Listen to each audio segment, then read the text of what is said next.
Hello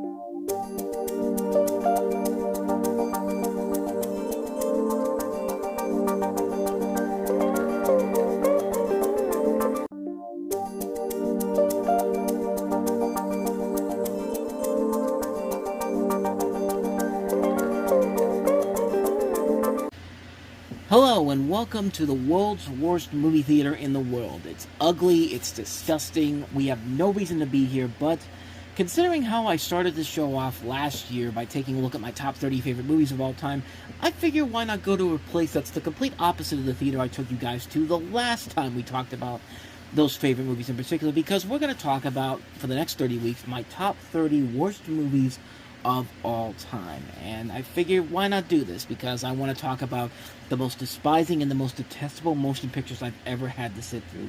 These are movies that are some of the most painful and excruciating cinematic experiences I have ever had. Now let me set some ground rules up.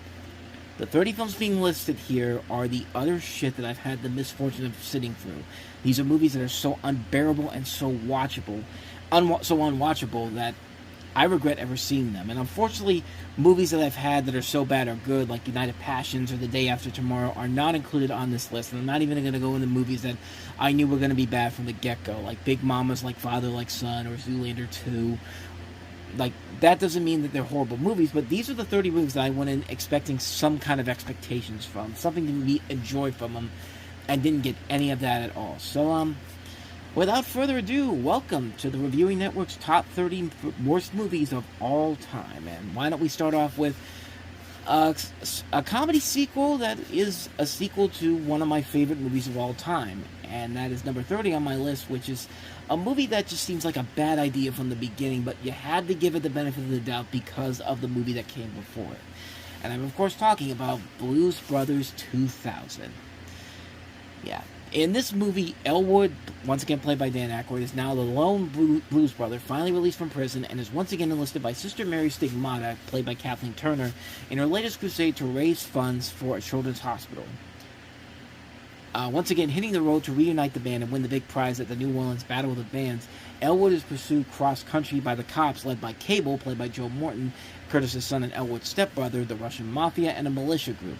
On his new mission from God, Elwood enlists the help of a young orphan and a strip club bartender played by John Goodman. I said Kathleen Turner was the Sister Mary Stigmata, but that's Kathleen Freeman, I'm sorry. Even though Kathleen Turner was in a sequel, in a comedy sequel that wasn't as good as the original, Dumb and Dumber 2, but we're not going to talk about that on here. But so I wanted to get that right. It's not Kathleen Turner or Sister Mary Stigmata, it's Kathleen Freeman. And I mean, honestly, if you saw the Nostalgia Critics review, he perfectly summed it up with the most recurring joke in the review, and that is, you got no plot, you got no comedy, you don't even have the original Blues Brothers, so what the hell are we even doing here? Half of the stuff that they do in this movie is just baffling, and I mean baffling. It really does not feel like a Blues Brothers movie at all. The one thing I will give it credit for is John Goodman. I give him credit for filling some pretty big shoes. You know, he has to fill in for a role that was done by the late, great John Belushi, and as the other Blues Brother and in performances with Dan Aykroyd, he works fine. But in this movie, there is absolutely no reason for some of the decisions they do here. In the 18 years since the original film, they just decided to do nothing with this at all. There's no excuse for this to be as bad as it is, because you have Dan Aykroyd returning for this as both the star and the writer. John Landis is back as the director and the co-writer. You have Paul Schaefer as the main composer and some pretty damn good music that's the only saving grace of the film. And the decisions that they do is just, it's insane and out of place for a Blues Brothers film. Like, the ending of the movie is even off, too. It's just like, the original ended on one of the greatest car chases and police chases ever brought to film. You still remember that over 40 years after that movie came out. And this one just ends with, yep, that's life, folks. And then it doesn't even give you a real climax. The movie literally ends with the blues, with Dan Aykroyd, with Elwood basically performing the concert. He's got the kid in the car, and you see the police cars coming after him. You think that, okay, this is going to lead into another climax just like the end of the first movie. And then Dan Aykroyd goes, put on your seatbelt, kid. And then the movie just ends.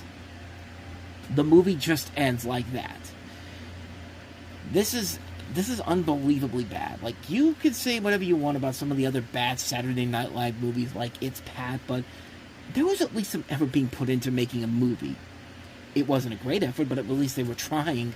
This, besides the soundtrack and John Goodman, have absolutely nothing to work with here. And not only that, it's a bad comedy sequel that seemed more like it was being aimed for the younger audiences too, with its PG-13 rating. And it's just like, the original was rated R, you guys. Because we've had that amazing track record of R-rated movies with PG-13 sequels. It happens once in a while. Once in a while. But not all the time. Like, this whole movie just doesn't just go down in the history as the second worst Saturday Night Live movie ever made, but it's one of the single worst sequels ever produced. It's that bad, people. There's no story, no reason to bring the characters back, no reason for this to exist except because of name recognition. It's wasted potential gone down the tubes. There is nothing here.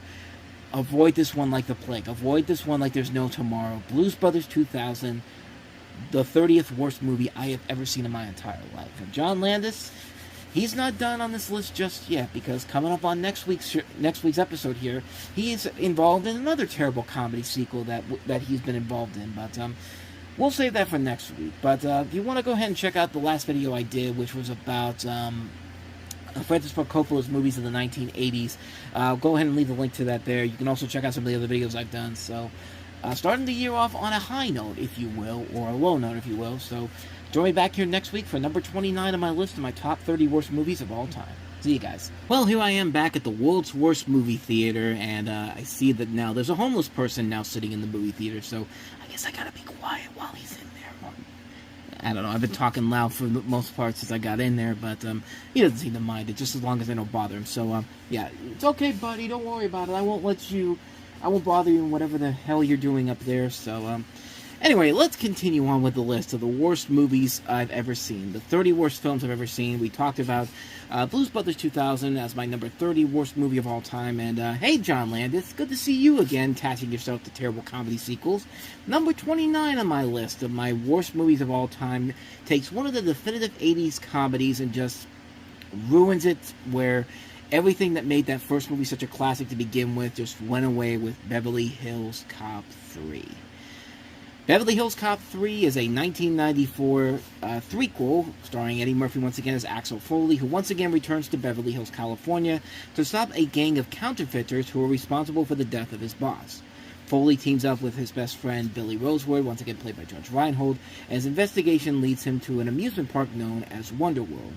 The film features a number of different cameos from well-known film personalities such as Robert B. Sherman, Arthur Hiller, John Singleton, Joe Dante, special effects legend Ray Harryhausen, and George Lucas as a ride patron. And poor Axel Foley, man. After a great first movie and a not quite as good but still enjoyable sequel, the third movie in the Beverly Hills Cop series really takes the series downhill from where it was before. And it's not like this was a bad idea altogether. There's a lot of potential here, because remember, Eddie Murphy worked with John Landis on two of his greatest comedies, Trading Places and Coming to America. The trailer has good funny moments. They even brought back a lot of the older characters from the last couple of films. The recently passed away Alan Young, who shows up in this movie as a central character. You know, Scrooge McDuck is in this movie. How do you possibly go wrong? Well, there's a lot of things. One, the film came out.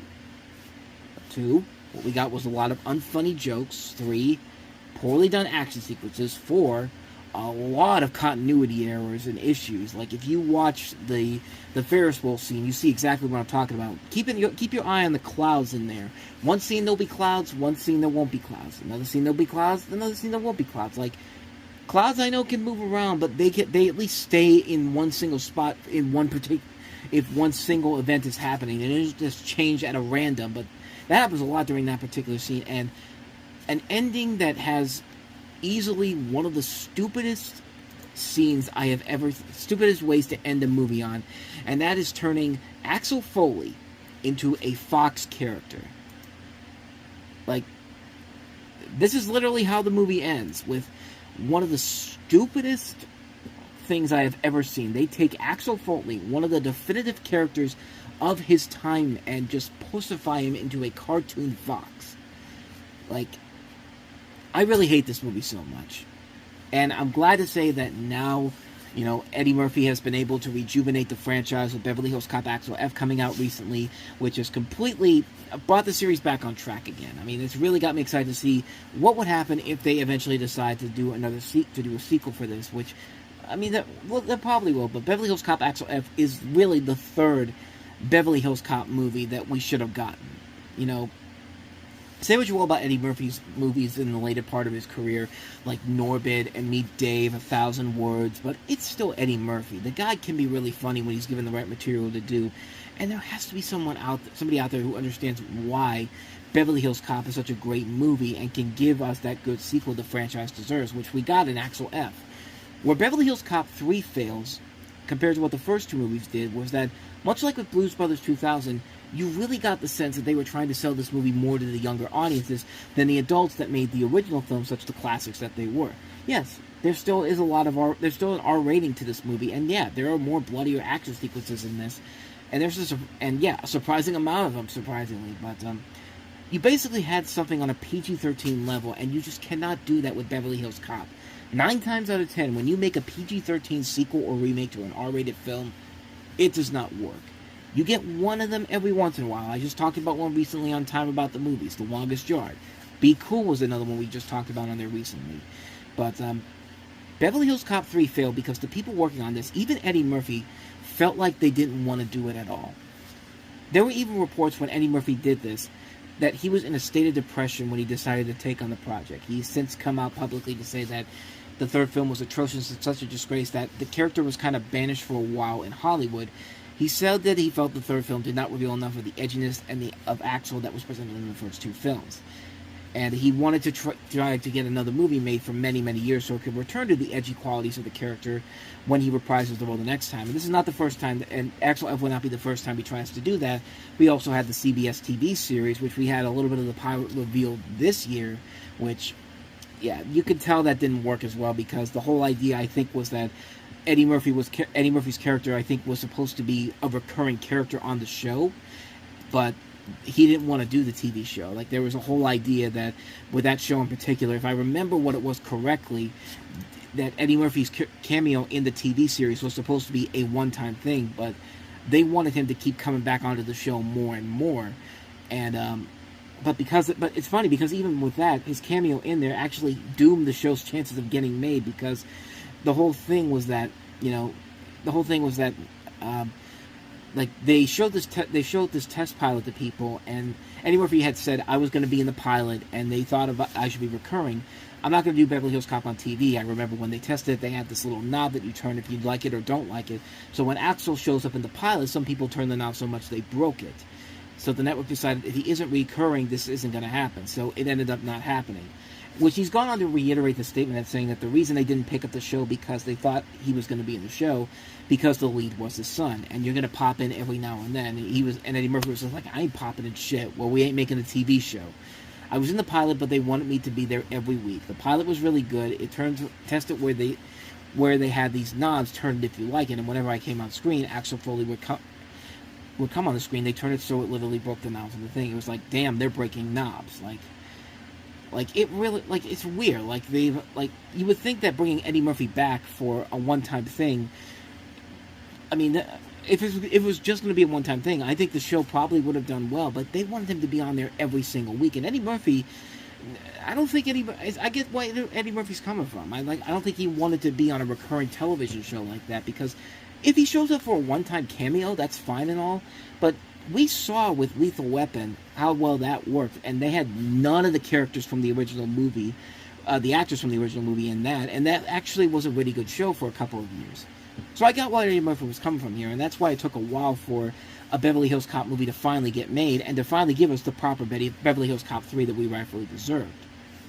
But, you know, this movie, Beverly Hills Cop 3, getting back to the topic at hand, it really is the black sheep of the entire series. It lacks the comedy, it lacks the heart, it lacks the action, it lacks the good storytelling, it lacks Eddie Murphy's wit and edge to the character. It's a film that you felt like this was really the beginning of the end of John Landis's likability, because he never made another really good movie after this movie came out. I mean, this was a movie where his career really took a nosedive, and he did stuff like The Stupids, which was a terrible movie. This felt like a threequel that felt like nothing more than a cash grab. They waited way too long to make this film because this project was also in development hell for a number of years. There was even a script where he was going to team up with John Cleese and it was going to take place in London, which completely takes the whole concept of Beverly Hills out of that altogether. It's just a bad movie. It sucks, plain and simple, and luckily they have redeemed it with Axel F, which you should watch. It's on Netflix. It's worth a watch. But Beverly Hills Cop 3 is my 29th worst movie of all time. So with that said, that's going to wrap this one up. And if you want to go ahead and check out what I had to say about the last John Landis film, that's what was on this list, Blues Brothers 2000, go ahead and check out the video, check out the playlist as well. I'm getting out of here because now it's starting to smell like garbage right now, and something even worse. So I'll be back next week, I think. Alrighty, here I am back at the World's Worst Movie Theater, and I see there's now more than one homeless person here, and there's literally a dumpster fire in this theater. I was wondering why it was so hot in here, and I'm really starting to smell something that I probably should not be smelling right now. So let's go ahead and move on to, let's try to get back on topic here. Let's go ahead and talk about the next movie on my list of my top 30 worst movies of all time. We've already mentioned Blues Brothers 2000 and Beverly Hills Cop 3. So let's go ahead and take a look at another movie that destroys the reputation of something I really treasure in my life. So what happens when you take two of the most beloved animated cartoon characters of all time, one of the great cartoon duos of all time, and just completely ruin them by giving them their own movie? Well, you get number 28 on my list of the worst movies I've ever seen, 1992's ASIC, Tom and Jerry the Movie. Tom and Jerry the Movie is a 1992 animated movie in which features the characters of Tom and Jerry making their first and only film appearance on the big screen, and it also marks the duo's return to the big screen after 34 years. One of the big things that sold the movie to people was the fact that Tom and Jerry actually talk in this, although they've spoken in earlier cartoons. But this time, they've got the voices of Richard Kind as Tom and Dana Hill, the voice of Max from Goof Troop, as Jerry. Joseph Barbera, the co-founder and chairman of Hanna-Barbera, who created Tom and Jerry, with William Hanna, served as the creative consultant. I guess Bill Hanna wanted nothing to do with this garbage, but the popular cartoon Cat and Mouse are thrown into a feature film. The story has the twosome trying to help an orphan girl who is being berated and exploited by a greedy guardian. That description right there perfectly sums up everything that's wrong with this pile of shit. And no, really, this is a big steaming pile of shit. Now, it's possible that you can make a Tom and Jerry movie and make it work under the right hands. But all of the ways they could have done this is absolutely the worst thing they could possibly have done. And it tricks you at first thinking that it's going to be something like the Tom and Jerry cartoons. You got that great music in the beginning by the late Henry Mancini in the opening credits that's starting the film off on a very good, promising note. Even the first 10 minutes of the movie where Tom and Jerry are Tom and Jerry actually does work. Plus the whole idea of Tom and Jerry talking, not a big deal for me. I never thought that was a problem to begin with, especially considering, like I said, they got two really good actors to play the voices. You got Richard Kind from Spin City and Dana Hill from Max's Goof Troop from Tom and Jerry. They fit the roles okay, and you think there would be something there for them to have a good movie in. But then this dog character shows up out of the blue, and that's when, to quote the movie Airplane, the shit literally hits the fan. I mean, really, once this dog character and his cricket friend, voiced by Squiggy from Laverne and Shirley, tell these two they have to become friends, and this just awful song comes up on screen, all hell breaks loose. And I wish I could play the songs for you, but of course I have copyrights and all that stuff. But to be perfectly fair, the songs themselves aren't terrible. You could tell that Mancini does put his all into these songs to make them somewhat tolerable. I mean, the lyricist is Leslie Bacuse, who did the songs for Willy Wonka and the Chocolate Factory. It's just that the songs in the context of the movie and the plot are really bad. The purpose of that main song is to basically take these two arch-enemies who we've liked as arch-enemies for decades and turn them into friends who will never be against each other ever again. That is the problem with the movie. They tried to turn these arch-rivals into friends to fit in this politically correct world where Tom and Jerry clearly does not work in. The best aspects about Tom and Jerry is their lust for blood and the over-the-top cartoon violence, and that's what makes the classic cartoons the classics that they are, in addition to the great animation by Hanna-Barbera. And this movie just wants to destroy everything that makes Tom and Jerry so damn special in the first goddamn place. But if that wasn't enough, then this movie wouldn't be as bad as it ends up becoming. But then, Tom and Jerry are essentially just pushed off to the side for this random-ass plot that comes out of nowhere, where the duo has to help this girl get back to her father, who for some reason looks like if Indiana Jones was played by Tom Selleck, from her evil aunt, voiced by Charlotte Rae from The Facts of Life. What's her name? What's her name from The Facts of Life? Mrs. I don't want to pause it if I have to, but I think I have to. Mrs. Garrett from The Facts of Life. That's who it was. But, you know, all she wants is to make a ton of money off her, the sleazy bag lawyer voiced by Frollo from Hunchback of Notre Dame, Tony J. And then just all these random-ass characters show up out of nowhere. And not the characters we know and love from the Tom and Jerry cartoons. No.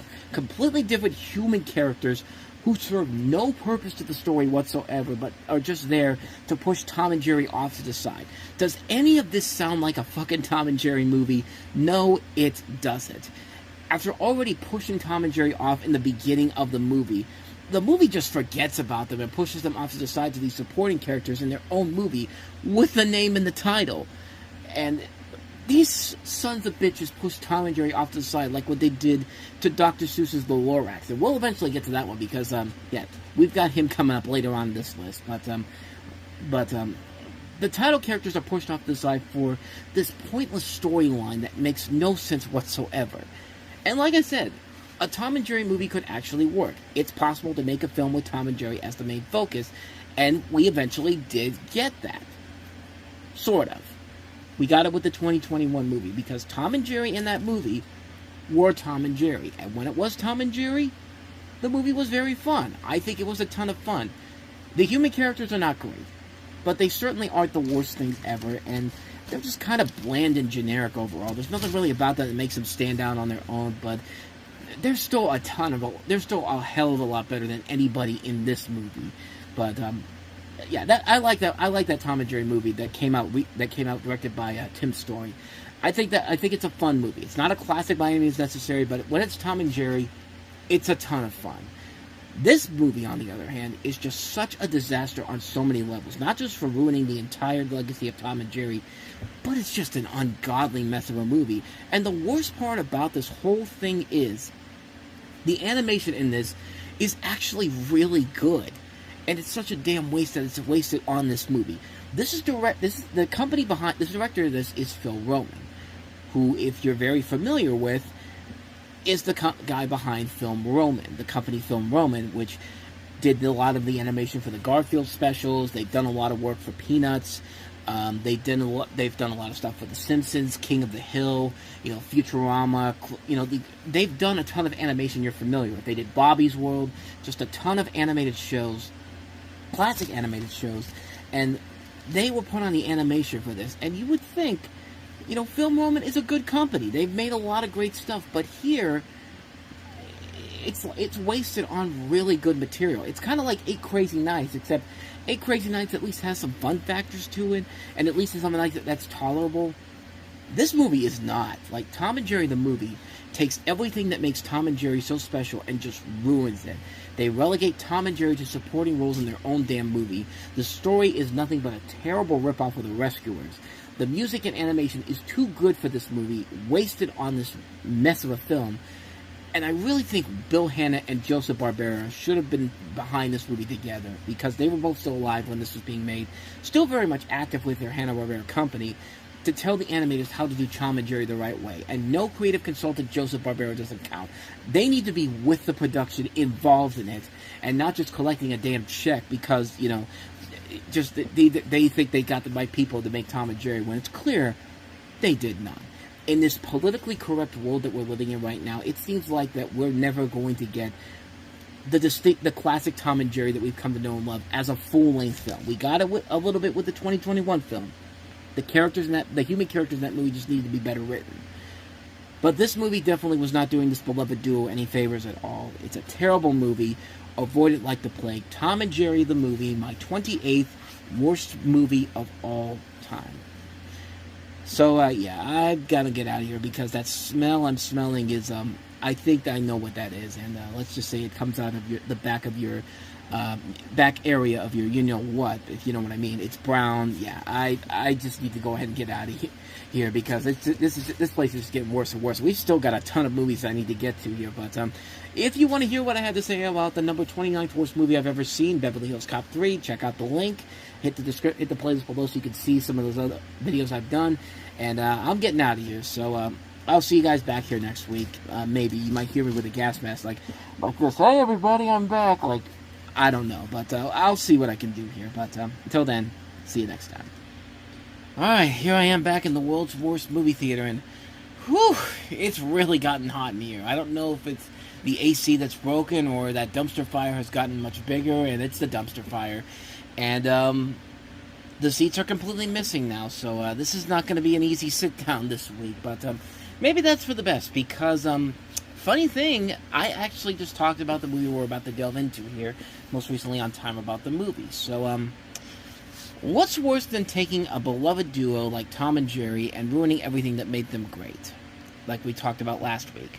How about taking a beloved 90s Jim Carrey comedy and ruining everything that made it great? Number 27 on my list of my 30 worst movies of all time is, of course, the infamous Son of the Mask. And as I said before, I just recently talked about this on Time About the Movie, so for this particular week, I'm going to let my past self tell you about this movie in general. So, let him talk about this, and I'll be back at the end. Do I really need to? Because I think those trailers give you a good idea of what you're in for if you're gonna suffer through this. Because this movie is a sufferable movie. But Jamie Kennedy plays Tim Avery, who's a cartoonist who loves his dog Otis. Then one day Otis finds a strange green mask, and Tim puts it on, has a baby with his wife with the mask on. The baby then gets a hold of the powers of the mask. Meanwhile, Loki, played by Alan Cumming, must find the mask before Odin, played by Bob Hoskins, gets mad. I mean, what more do I need to say about this movie? This is one of the most horrifying movies I have ever seen in my entire life. Like, this is...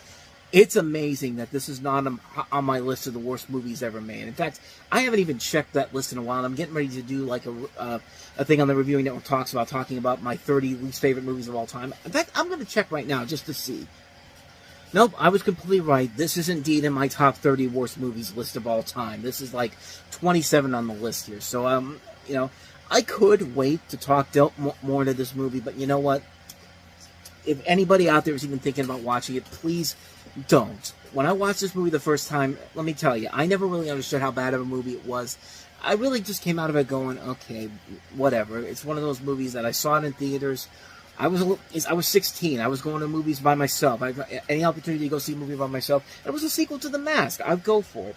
But it's one of those movies that sticks with you for a few years until you fully realize what an absolute mess of a movie it is. And let me tell you people something. This is a mess of a movie.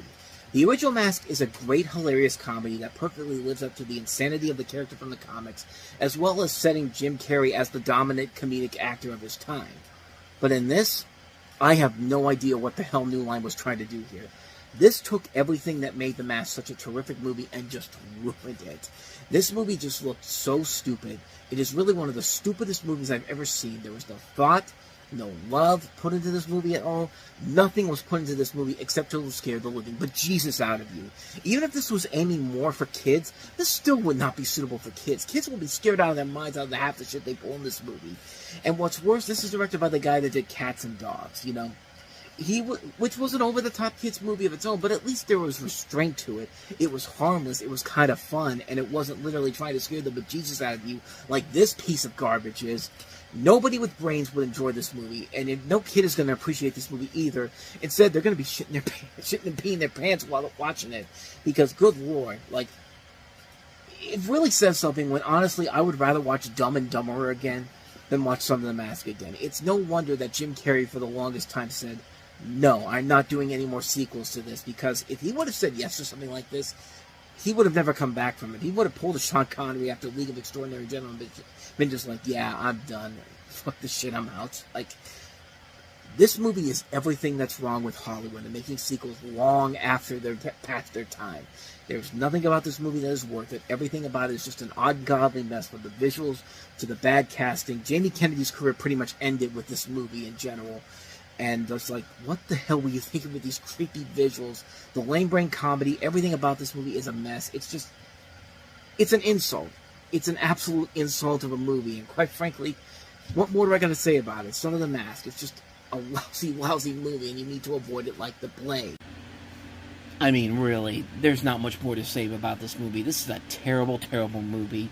Son of the Mask, number 27 on my list of my 30 worst movies of all time. And it's good that I was able to get out of here as soon as I did, because yeah, those the seats that is the chairs that didn't have seats in them, there was some stuff in there that I don't know if I should feel comfortable of even trying to sit there. So I'm gonna go ahead and get the hell on out of here. But hey, if you want to see what I had to say about Tom and Jerry the movie last week, you can go ahead and check out the link in the corner. Check out some of the other videos I've done in this particular show, and I'll see you guys next week. So yeah, I don't know how much longer this place is going to hold up. We still got at least 26 more movies to go. So, I'll see you guys next week.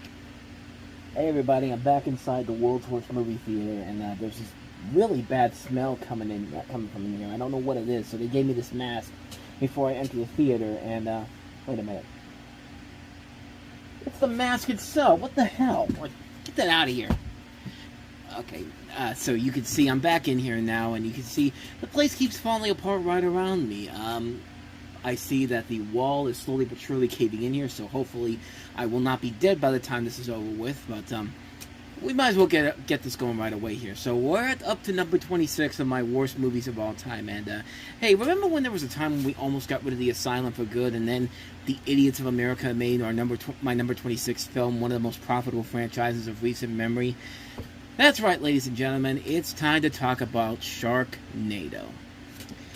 Sharknado is a 2013 made-for-television disaster movie about a waterspout that lifts sharks out of the ocean and deposits them in Los Angeles. It's the first installment of the Sharknado film series. It first aired originally on the Sci-Fi Channel in July of 2013, and was given one-night-only special midnight theatrical screenings at Regal Cinemas and NCM Fathom events, where it took in less than $200,000 at the box office and led to a series of sequels and basically saved the asylum. And yay, because that's exactly what this country needed. More bad rip-off movies from one of the worst studios on the planet. So, yeah, what's the plot of this movie? I think the title pretty much says it all. When a freak hurricane swamps Los Angeles, nature's deadliest killer rules seas, land, and air as thousands of sharks terrorize the waterlogged populace. And, okay, I get it. Some people want to say that, oh, why can't you just have fun with it? It's a so bad it's good type of movie. Just let people have their fun. Come on, man. And I'm sorry. I'm not doing that. I'm sorry. I have to be the one that has to say this. This is fucking awful, man. It wasn't even a funny movie. It wasn't good because it was over the top. It wasn't a great bad movie. It's just a bad movie. There's nothing good about this movie whatsoever, even if you're looking for a guilty pleasure movie. I've seen so many other better guilty pleasure movies than this pile of garbage, and any of its sequels, which I'm assuming it gets even worse from there, but I've never seen any of the sequels. But this movie, I couldn't even take it after just this one movie. Like, yeah, I get it. People love bad shark movies, and okay, I get it, but at the same time, like, at least some of the worst shark movies that made it to theaters, they at least had something of value to them. Like, I can still watch The Meg 2, which I hated that movie, but whenever The Meg shows up in that movie gets fun, and and that's the kind of fun, over-the-top stuff I want to see in my bad shark movies. Not this pile of garbage where everything about it is so horrible. Like, it's just a waste of talent. If your biggest star in the movie is Tara Reid and Ian Ziering in 2013, then you know that you have a really bad movie here. And this is a really bad movie. And all this did All this did was give the Asylum life from a company that was making these rip-off movies that were literally being sued by studios, and then they made Sharknado, and all of a sudden, like, all those people that wanted the studio gone, they went away. They went away, and essentially the Asylum was saved because they had a studio backing them in Universal and Sci-Fi Channel, and it led to that great show Z Nation. Anybody remember that show? Because I certainly remember it. I remember it also not being that good either. Like, a Uwe Boll movie is a bad movie, but you could still have at least fun watching a so bad it's good Uwe Boll movie. I mean, the guy does put his heart and soul into those movies, even though they're absolutely horrible, but the guy's trying. The guy is trying, even though he makes those movies specifically for tax write-offs for his country. But these are just not good movies whatsoever, and I'm sorry. Even if you like bad shark movies, these movies are not fun by any means necessary. They're so horribly put together. There's nothing of value to this film whatsoever. The visuals are terrible, the action is terrible, the comedy is horrible, the cast is wasted in this, and I don't care if this was meant to be a bad movie, it's still a pile of shit. You can watch so many other bad shark movies and at least get more fun out of them, but this is just really pushing it way too far. I didn't like Snakes on a Plane, but you know what? I'd rather watch Snakes on a Plane again before I watch this shit over again. There's absolutely nothing about this movie that works, whether it's supposed to work or not. Just a terrible movie. I know I'm going to be one of the few people out there that has this on their worst movies list, but yeah, this is my list. So yeah, Sharknado, my number 26 movie, my worst movies of all time. So there you go. 5 minutes is good enough in here because, that wall does not look like it's going to be holding in too much longer. So I'm going to go ahead and get the hell out of here. So I'm getting out of here. I'll see you guys next week. Bye. Oh no, I'm back in the world's worst movie theater. I've literally run out of ideas of how to say how bad this theater is. I mean, yeah, it only took me, four times to really figure out every good joke I have for how bad the movie theater is here. But you know what? If these movies I'm talking about here aren't going to put the effort into entertaining me, then why the hell should I? So, skip the intro. Let's just go ahead and jump right on into it. And let's head to my number 25 pick for my worst movies of all time. And this is actually a cheat because it's actually two movies, but two movies that insult the intelligence and legacy of one of the greatest authors of all time, Dr. Seuss. And, of course, I'm talking about, first off, The Cat in the Hat, and then second off, probably the most surprising one of the two, The Lorax. So, let's start with The Cat in the Hat. The Cat in the Hat was directed by Bo Welsh, and stars Mike Myers as the title character, and Dakota Fanning and Spencer Breslin, and it's basically, it's essentially the same kind of concept that, from the book itself. The book is basically these two kids are waiting out a rainstorm, they have bored in the house, nothing to do, and all of a sudden the cat comes around and decides, let's have some fun. Sort of like that here this time around, but, except even worse. The biggest insult, I think, of the two movies that I have here, both of these movies in particular completely take away everything that made Dr. Seuss so special and just butchered it. Butchered it. And like I said, the biggest of the insult of the two is the Cat in the Hat, which takes Dr. Seuss's most iconic character and just turns him into an egotistical jackass. Mike Myers could have been good casting for this, but then again, the last movie he made before this was Austin Powers and Goldmember, so take that for what you will.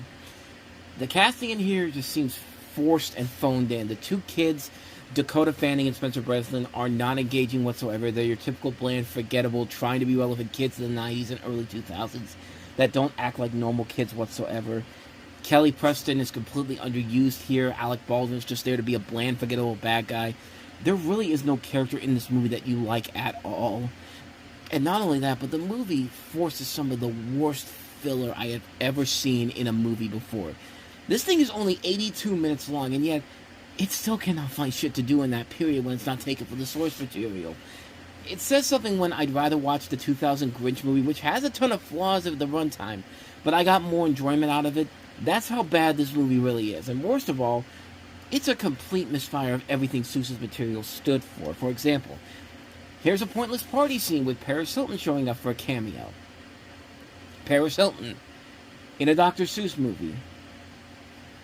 Do I even need to say more about why that's wrong?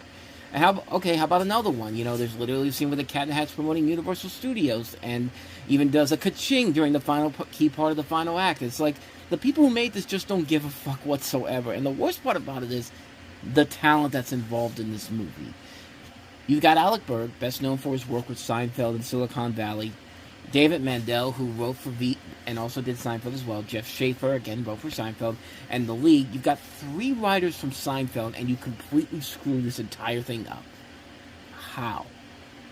It also doesn't help that this movie is directed by Bo Welsh, who's a production designer, best known for his work on Beetlejuice, Ghostbusters 2, Batman Returns, the Men in Black movies. He's never directed a movie before since this movie's come out, and it shows why this guy can't direct. There are little scenes where you see miscues and things before they're supposed to happen. Like, there's a scene that I always remember when Alec Baldwin's character is supposed to pop out and surprise the kids as they reach the house. But if you look as they're running, you literally see Baldwin's legs right there. Like, how badly do you have to fuck up to not notice that? They don't even hide it. That's how lazy this movie really is. And then you have the Lorax, and there's just a lot about that movie that just fails and fails miserably too. First of all, the Lorax is hardly in the movie. Kind of like with the Tom and Jerry movie, the 93 one we talked about on here. I hate it when the title characters are not the main focus of the movie. The Lorax is in only half of the film. If you can't just force the title character to be a supporting character in their own movie. It doesn't work. And secondly, this has the same problems that Horton Hears a Who had. And it doesn't know how to take it slow or settle down. It needs to just be loud and vibrant because kids will not understand what's going on. And Horton Hears a Who is the better movie of these two. It's probably the best Dr. Seuss movie we've had since they started making these. The second one being the Grinch one we got in 2018, which not really saying a whole lot. Third, there's stuff that happens in this movie that makes no sense whatsoever. They have a funeral for a tree.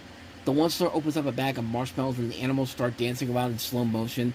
They never give a clear example of why the one store turns evil and does it through a poorly done song. The voice acting is absolutely horrible. Zac Efron and Taylor Swift aren't really stretching their acting chops. Taylor Swift is a voice in this movie. That's already means that this thing is doomed from the get-go. Rob Riggle's playing your standard jackass character. Betty White's just being Betty White. Nobody has any range to them whatsoever.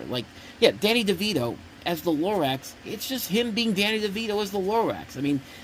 It'd be fine, kind of like with Mike Myers, if the movie was good, or he'd give him something to do. And like with the Cat in the Hat, the biggest problem with this whole movie, the pop culture references. This has got to stop because they have a scene where they play disco music for no reason at all. It comes from a plastic tree. Why do these movies have to throw in this stupid stuff like this? It's just so ridiculous and so unbelievable that I can't believe I even have to spell this out for people. These are supposed to be timeless movies. Dr. Seuss sets its stories in a timeless setting. It's not supposed to be set in any kind of setting or time period. It's supposed to happen at any point in the history of time. Like how Pixar does most of their movies in general. Once in a while they'll do some modern stuff too, but it's mostly stuff where most of the time they keep it where you can believe that this could happen in any time period, honestly, for the most part. These are books that we've grown up with as kids, and the appeal of those kids these days have gone so way downhill from where they were when we were growing up. They've got to stop throwing pop culture references in Dr. Seuss movies and just go back to making them timeless films. The 2018 Grinch, I think, kind of came close to doing that, but even then they had to throw in pop culture references too. But at least in that movie, there was at least something funny about it. There was at least some creativity with the way that he did with it. I'm not going to say it was a great thing by any means necessary, but it certainly was a lot better than anything that's come out since is with the Cat in the Hat and the Lorax. That's for damn sure. And worst of all, it's another Dr. Seuss movie that goes completely against everything the book is based on and is supposed to fight for. You remember when the marketing campaign for this movie had nothing but the Lorax promoting Mazda cars? Wow, way to be hypocritical to the message of your movie, Universal. But hey, NBC's paying you. You're NBC, and you want to get as much money as you can from corporations. It got so bad that The Simpsons had to parody this in the Treehouse of Horror episode that came out later in the year. Now, are there good things about this movie? Yeah, there's a couple of good things. The animation can look really good sometimes. That's what I mean. This is what I immediately think of when I see a Dr. Seuss movie. It feels like you have been transported into this world that I grew up with through the books. And I kind of talk smack about Danny DeVito, but you know what? Danny DeVito and Ed Helms, I thought they were the best things about the movie in general. I thought DeVito fit the role of the Lorax well, even though it was him just being straightforward Danny DeVito. And I thought Ed Helms did a good job as the One-Star, doing two very different versions of the character. You know, the One-Star's regular self and the older, scruffler version of himself. I think that's the strongest performances of the film that really do carry the film to get together to some form of likability. But other than that, though, this movie is garbage. This is one of the worst animated movies I have ever seen. The point is that both the Cat in the Hat and Lorax are complete missteps of what Dr. Seuss's works are supposed to be. They're not supposed to be entertaining They're supposed to be entertaining stories for kids as well as adults, and also teach life lessons. They're not supposed to be these raunchy, over-the-top, and hypocritical PG-rated failures of movies. It says a lot when the two Grinch movies we've gotten in Horton Hears a Who are the better adaptations of the Dr. Seuss stories that we've gotten, which even though all those movies aren't perfect, but at least they're trying to capture the spirit of the stories way better than Cat in the Hat and Lorax did. Everybody can agree that Cat in the Hat's one of the worst movies ever, but I have just this bad personal vendetta against the Lorax that's just as bad. I put that in the same category. Two of Dr. Seuss's most iconic characters being forced into really, really shitty movies. And so that's why I cheated a little bit here to say that Cat in the Hat and the Lorax are my 25th worst movies of all time. So with all that said, thank you guys for watching. If you want to hear what I had to say about my 26th worst movie of all time, Sharknado, I'll leave a link to it in the corner there, and I will see you guys next time. And here I am back inside of the world's worst movie theater. Insert your random, oh my god, this horrible thing is happening inside of here, or this really disgusting thing is happening inside of here. Like I said last week, I've kind of really run out of ideas of how to open these up here. But like I said last week, if these movies I'm talking about aren't going to try, then why the hell should I? So let's just go ahead and get right to my number 24 worst movie I have ever seen in my entire life. And it is one of the single worst romantic comedies I have ever seen in my life. And that is the 2010 masterpiece that is The Bounty Hunter with Jennifer Aniston and Gerard Butler. And in it, Gerard Butler stars as a struggling bounty hunter, Milo, and Jennifer Aniston as his bail-jumping ex-wife, Nicole. Much to his glee, Milo learns that Nicole is his next target and begins his assignment with enthusiasm. However, Nicole is determined to escape from Milo's custody once he has found her. I mean, this movie is absolutely one of the worst things I've ever seen in my entire life. Now, when I bought my ticket back in the day, I thought that there was probably a good chance I would enjoy the film because I went to see it because of three reasons. One, Jennifer Aniston.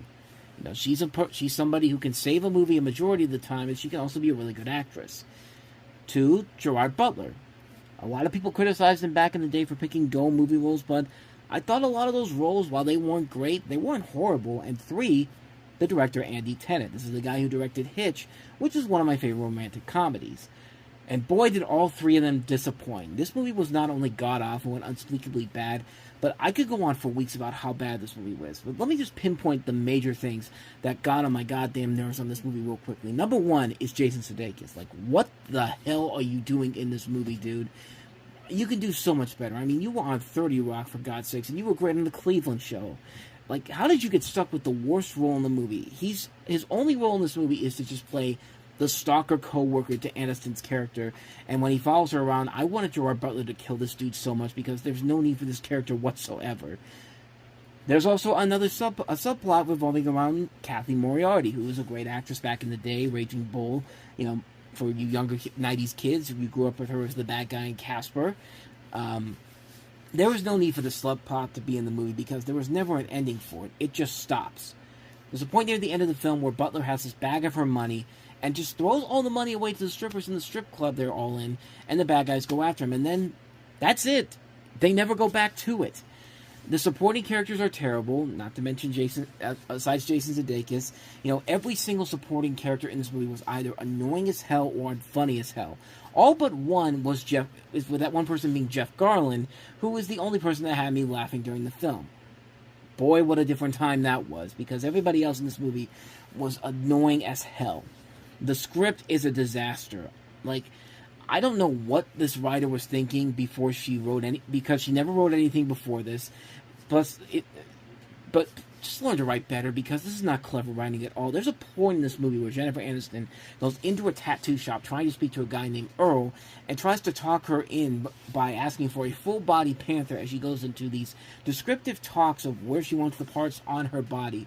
And I can remember uttering the words, "This shit isn't funny. What the fuck are you doing, Aniston? How much are they paying you to say this bullshit?"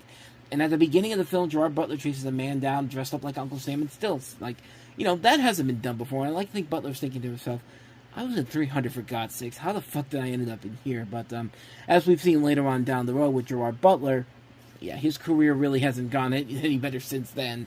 But the climax of the film is bad. I mean, this movie turned into Night and Day and Killers before those movies even came out. Like, Gerard Butler's carrying a gun, the bad guy's carrying a gun, even Jennifer Aniston's carrying a gun, but whose gun it is? And I'm not kidding here, it's the gun of John Gotti Jr. Like, what were they thinking when they made this movie? Like, this... And the biggest problem with this movie is the ending. This has to be one of the worst endings I have ever seen in a romantic comedy ever. Gerard Butler does what he needs to do. He ends up taking her to jail as he promised to do throughout the whole film, and just as he leaves the police station, he punches a cop and gets put in jail himself so she can be with him. And I'm sorry, I know you think that's clever, but no. There's nothing about this that makes any sense whatsoever. I don't care if your ex-wife was Jennifer Aniston. I'm not going to jail to be with her for the rest of my life. And that's just, like, it's unbelievable how lazy and how bad this movie is. Like, it's not even lazy, it's just awe-inspiring how bad this movie is. Everything that could go wrong in this movie goes wrong almost immediately, and it just completely just falls apart right from the get-go, and it just has nothing of value to it whatsoever when it's all said and done. This is a terrible movie. This is one of the worst movies I have ever seen in my entire life. It's up there with one of the worst romantic comedies of all time, if not the worst. But, my God, The Bounty Hunter is such a mess of a film. Avoid it like the plague. It's number 24 on my list of the worst movies I've ever seen in my entire life. So if you want to hear what I had to say about The Cat in the Hat and the Lorax last time around, I'll leave a link to that video there. You can check out the other playlist with all the other episodes I've done before this. And I will see you guys next time. So, in continuing on with my list of my worst movies of all time, we've reached number 23 on the list. And hey, what happens when you take a kid's book series that has some, I wouldn't say really impressive visuals, but simplistic visuals that would make for a very interesting movie, which these would eventually become later on down the road, as much as anybody else won't believe it, but we'll talk more to that in a moment. But what happens when you take that book series and turn it into the most generic and cliched high school riddled kids movies of all time? Well, you get number 23 on my list of the worst movies I've ever seen in my life, Diary of a Wimpy Kid. And in this movie, to Greg Heffley, middle school is the dumbest idea ever invented. It's a place rigged with hundreds of social landmines, not the least of which includes morons, wedgies, swirlies, bullies, lunchtime banishment to the cafeteria floor, and the festering piece of cheese with nuclear cooties. To survive the never-ending ordeal and to attain the recognition and status he feels he so richly deserves, Greg devises an endless series of can't-miss schemes, all of which, of course, go awry, and he's getting it all down on paper via a diary. Or as he puts it, it's not a diary, it's a journal. Greg insists preferring the less sissified designation filled with his opinions, thoughts, and tales of family trials and tribulations and would-be schoolyard triumphs. One day when I am famous, writes Greg, I'll have better things to do than answer people's stupid questions all day. So was born the Wimpy Kid's diary. Jesus Christ, this movie is so fucking stupid. But it's something that, I get it, kids would enjoy this, but not me. I guess the only reason I went into this because I liked the way that they animated the pictures from the book and made them into cartoons. But then again, that's really the only thing that's good about the film, are the cartoons, which look exactly like the ones from the book and were the only shining moments of the film, but they were very few and far between, which is why I was kind of glad when Disney finally got to do the Diary of a Wimpy Kid movies in animated form. I'm one of the few people that really likes what they've done with the animated movies that have been on Disney Plus as of late. But, yeah, everything else in this film is just so bland. Like, dumb stuff that kids would enjoy. Like, this is, Alvin and the Chipmunks was a better movie than this, but not by that much. At least in Alvin and the Chipmunks, there's stuff in there that actually made it good. At least in the first movie. Here, there's nothing. Nothing in this movie is likable. The lead kid, Greg, in this is the only thing I would say is somewhat likable. He has the worst luck in the world in this. His best friend ruins pretty much every plan he has, and he ends up getting more popular after his arm gets broken. A girl consistently beats the shit out of him. His mother's a dick. He gets blamed for shit he doesn't even do. He has to deal with a fucking freaky kid with his hair and one of his freckles. If that kid was me, I would have hanged myself at the beginning of this film. I mean, I'm getting dark here, but I'm sorry. That's just how I feel about the people in this movie. And even his revenge that he gets near the end on his brother is nothing special at all. Plus, you never can buy into this character because some of the dim-witted moves he makes in this. Like, you want to root for this kid, but he keeps making these stupid decisions that make you go, kid, no, you don't need these people. You're better than this. And I'm sorry. I know there's a fan base out there. I know one person I know out there is probably going to be really, really mad when he sees this review because he is such an avid Diary of a Wimpy Kid fan. But, yeah, I mean, I'm sorry to tell you this, to tell you people out there, but I hate these movies, these original live-action movies. Nothing about these movies are entertaining. The animation is the only thing that make it worth it in the end. But then again, that's why we have the animated movies that came out on Disney+. This movie is just a mess. It's a bad Nickelodeon TV movie blown up for the big screen. It's an insult to the intelligence of its target audience. It's a bad movie. It's a really, really bad movie. It's one of the worst movies I've ever seen. Diary of a Wimpy Kid, my number 23 worst movie I've ever seen in my entire life. Very short one this week, but yeah, that's pretty much all I got to say about this one. But if you want to hear what I had to say about The Bounty Hunter last week, which was number 24 on my list, go ahead and check that out. I'll leave a link to it in the side there. Check out the other episodes I've done. I'll see you guys next time. Take care.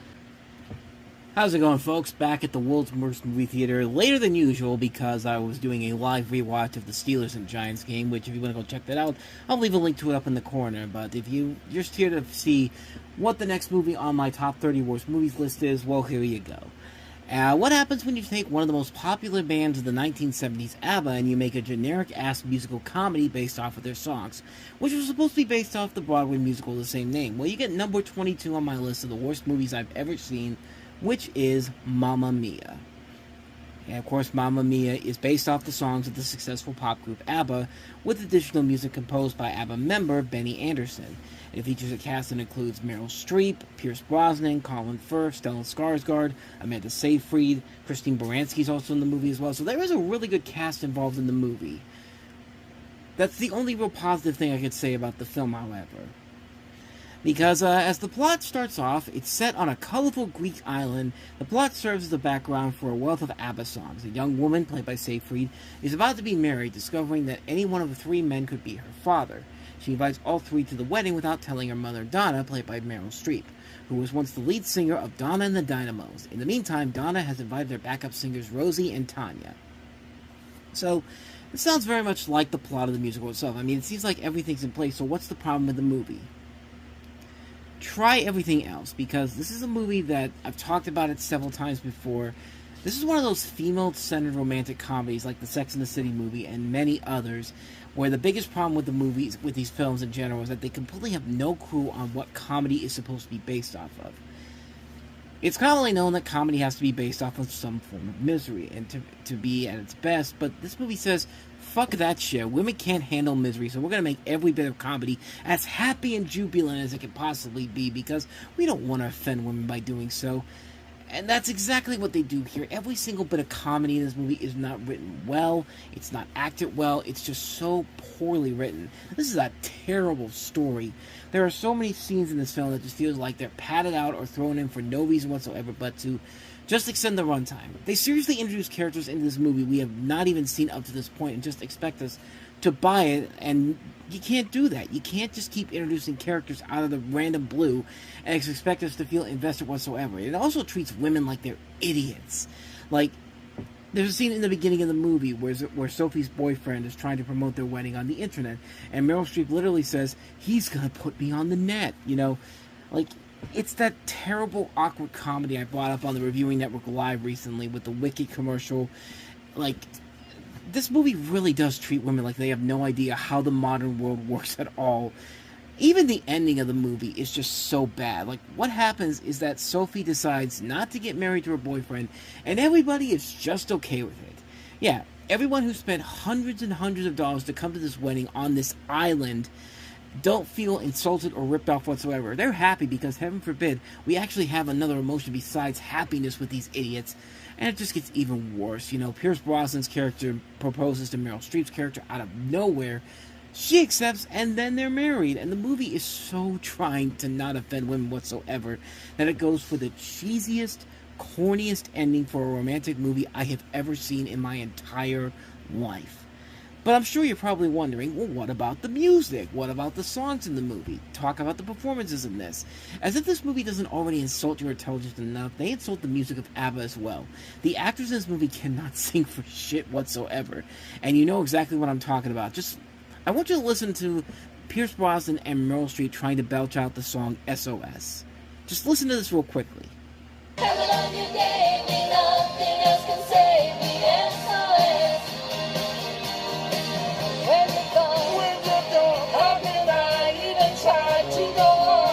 And stop that because of copyright claims, but it's terrible.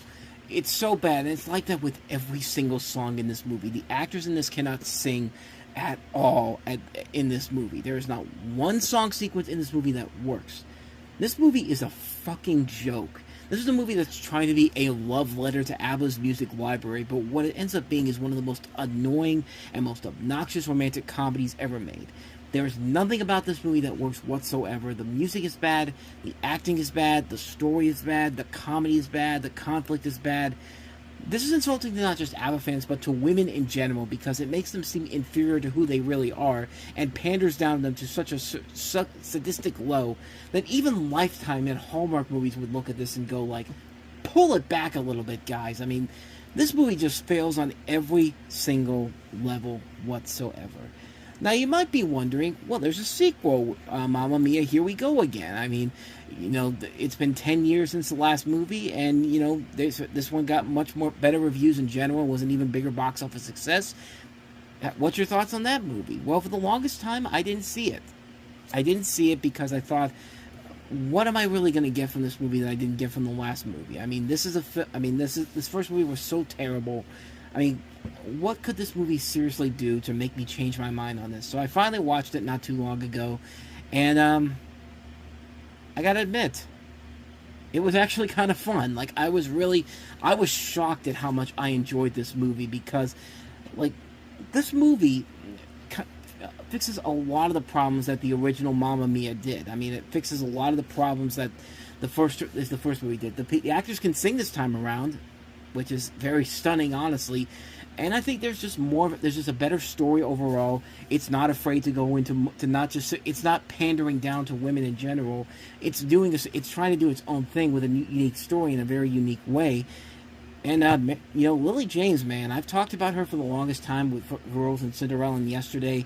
I've always liked her as an actress as a whole, and this is another great performance from her, and this is really one of her strongest performances overall. It was just like, man, where did this movie come from? Like, this was a film that could have easily been just as obnoxious and annoying as the other film was, but no. It actually is, the people who made this movie actually said, you know what, we insulted the intelligence of women enough with the first film. Let's actually give them a good movie this time around. And the performances and the musical numbers are much better in general. The story is much better in general. And I was really surprised at how much I enjoyed this movie for what it was. Like, I was really shocked that I was able to come out of this and say, Mamma Mia actually made something of value. I never figured that. And yeah, Mamma Mia, Here We Go Again was surprisingly a really fun movie. Is it a great movie? No, but it's still a fun film overall, and certainly does a lot more in this film than the other Mamma Mia movie did, which as much as I praise the Here We Go Again, that first movie is still absolutely horrible. Avoid that first movie like the plague. But if you want to see a good movie in this series, actually give Here We Go Again a shot. It's actually a lot better than you would expect it to be, but as far as the first movie goes, avoid it. Mamma Mia, my 22nd brain fart. 22nd worst movie of all time. I got my numbers confused there for a second. I'm still baffled by the fact that I actually like something out of Mamma Mia. I never would have thought that. But with all that said, that's going to wrap this one up here. I know this is getting up here a little bit late, but I had to put up another video early. But Yeah, Mamma Mia is my 22nd worst movie of all time. If you want to hear what I had to say about my number 23 worst movie of all time, go ahead and check out the playlist as well as the episode itself on the next is on this page here. And I will see you guys next time. So until then, I'll see you next time. You know, actually, the more I think about it, come to think of it, this might actually be a nice little hiding place if the world eventually comes to an end, depending on what happens in tomorrow's elections, of course. But, hey, I found another way to open up in the world's worst movie theater. So, joke aside, let's go ahead and get to what you're really here to see. And that is my number 21 worst movie of all time. And you know, I think of this as the absolute worst Christmas movie ever made. How appropriate, because we are now past Halloween and we are getting into the holiday season. So, let's talk about this. There's a bunch of bad Christmas movies, but this, to me, is the absolute worst of the bunch. 2006's Deck the Halls, starring Danny DeVito and Matthew Broderick. And in the film, optimist Steve Finch, played by Matthew Broderick, loves these Christmas traditions he has set up with his family and his town. As such, he has set a schedule of activities for his family starting on December 1st, and is the official-unofficial consultant for anything Christmas-related in the town of Cloverdale, Massachusetts. During the Christmas season, the Hall moved into the house across the street from the Finches. The Halls, in general, are different in outlook and temperament than the Finches. Unlike Steve, Buddy Hall, played by Danny DeVito, scams his way through life and never follows through with anything he starts. While Kelly Finch, played by Kristen Davis, and Tia Hall, played by Kristen Chenoweth, the wives of the two, respectively, and their children began friendships based largely on their differences, Steve and Buddy butt heads based on those differences. It begins with Buddy striving to have his house seen from outer space by decorating it as lavishly and brightly as possible. One of the results of Buddy's task is that he becomes the new go-to guy for anything Christmas-related in Cloverdale, usurping Steve's coveted position. As Steve and Buddy's open animosity grows, they may threaten the joy of Christmas for all, more specifically the families who have their own ideas of what they would like to do over the Christmas season. My God, this movie is fucking awful. I mean, just, wow, that synopsis was so unbearable, I had trouble getting through it. That's how stupid it really was. And the fact that sometimes I can't even read something that's literally right in my fucking face, but I digress. I mean, Christmas with the Cranks is a bad Christmas movie. Christmas Story 2 is a bad Christmas movie. But Deck the Halls is the prime, perfect example of how not to make a Christmas movie. For one thing, the plot makes no sense whatsoever. The whole plot is focused on getting somebody's house to be seen from space. A stupid concept already, but the fact that Buddy's next door neighbor's house can be seen from space and not his, which, that's a stupid idea to begin with. Like, even after all of these lights that Buddy puts up on his house, nope, still can't be seen from space. And it's just like, do you see this right here? Like, you're telling me, like, you can't see that from a long distance?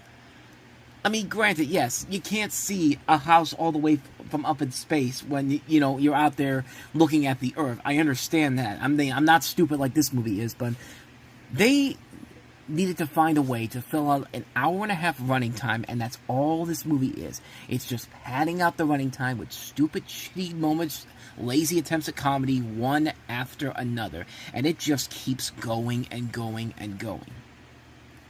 The characters are written so blandly that you feel no sympathy towards them at all.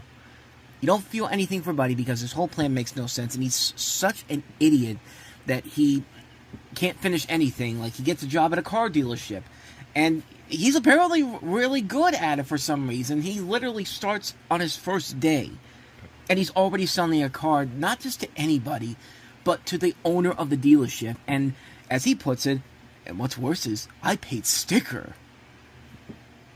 Why can you not finish a job again? Why can't you finish anything? Oh, because we need a movie, that's right. And you don't feel for Steve at all because he's too much of an everything needs to be perfect dimwit. You can care less about his problems. He comes off as a freaking creep in this movie and just a disgusting human being in general. Well, for just some of the things that he has. It's amazing how badly written everything about this movie is. The comedy is so poorly written, it's not even funny. This whole movie literally felt like it was written within 6 minutes of shooting the film, and it just felt out like they were forced to come up with so many stupid shit solely right out of the get-go just to have this out for that year's Christmas season. I'm not even kidding. Here's a reason why this movie is so poorly put together. I remember how this movie came together, by the way. It was first announced in February of 2006, literally 2 weeks after Big Mama's House 2, directed by the same guy who directed this movie, John Weitzel, came out. That's mistake number one. The fact that this was first announced 7 months before the movie was actually released. Most movies announce 1 to 3 years up to the time they are released.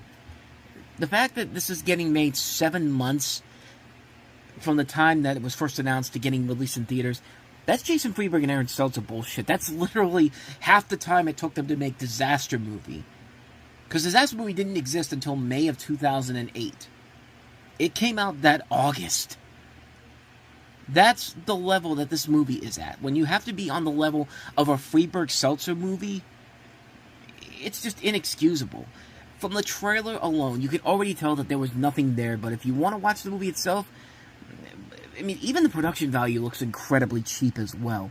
And you just have to buy so much stupid stuff all throughout the course of the movie. Like, scenes will just happen, like, you know, Buddy's wife leaves him, and while they're having this argument, you know, he lost his job because nobody ever told him. Nobody ever said anything before this. Like, I know there was that scene where he was in the owner's office saying, you know, you got to put some more attention to your job here, and he's just like, I've got to put more attention to the lights. You know, this stupid goal of mine that this movie exists for. It's just like, I got to finish this, and just like, if that was your example of saying that that's how you got fired, like, that just shows you how lazy the ideas of this movie are in general. Deck the Halls is so god-awful because it's the ultimate form of a we don't give a fuck about making a good movie, give us your money now movie. There's no smart comedy, there's no characters you root for, there's no feelings of Christmas cheer here, there's nothing. Nothing at all. The movie down the line is just downright offensive on how it thinks it's what the meaning of Christmas is. Plus, the whole idea of Danny DeVito's house can't be seen from space, but his neighbors clearly can. That's just, it's incredibly stupid. Before I even leave here, I gotta tell you how this ends, because this is such a doozy of an ending. Because, like, Buddy takes down all the Christmas lights, hoping that it'll magically bring back his family again. That family wants nothing to do with him. Plus, by the way, I also should mention this. You know, like his daughters are these twin, like, blonde models who are about the size of they're taller than Kristen Chenoweth is, and you're expecting me to believe that Danny DeVito and Kristen Chenoweth gave birth to these two ladies here. Like, you tell me how stupid that is. And, you know, back to what I was going to say before. So they take down the lights, and then both of these guys have lost their families already, and so they decide, well, let's try to make things right again. So at the hotel where everyone is at, because, you know, everyone decides to go into this one hotel room for some reason, Buddy and Steve somehow managed to build this lane that takes them all the way from the hotel to their houses with all the Christmas lights in a matter of a couple of hours. And they set this up as like a long, long distance. If you expect me to believe that it took them less than 2 hours to build this lane from their hotel to the house, again, all bullshit. But the bullshit gets even worse from there. So they reconcile, they settle the differences, and you think the movie's going to be over, but nope. All of a sudden, the town is so invested now in having the lights being poured up on the house again, because just like, no, we got to have a purpose for this. They're going to send MTV out here. Like, they're going to send MTV out to this little town in Massachusetts for this thing that completely makes no sense whatsoever, and nobody on MTV gives a shit about. I'm sorry, nobody on MTV cares about what this guy is doing per se. And this is back when MTV was losing their title as music television. It wasn't even music television anymore at that point, I don't think. But so they put the lights back on the house. They get ready to turn it on, and it's just like, you know, it doesn't work. You know, they short out the power. Everybody goes dark, and you know, everybody's taking their phones out there, because, you know, this is 2006. We have like the old school cell phones. There might be some of you out there who are watching this that have no idea what your cell phones used to look like back in 2006. They look like a normal They look like they look like a phone you would see in your home, like not like nowadays, like the cordless phone and all that type of stuff. That's what that's what the phones back then kind of felt like. I mean, we were slowly but surely starting to get the idea that there could be so much more done with phones in general in terms of, like, taking photos. I mean, these apps like Facebook, Twitter, YouTube, all those places there.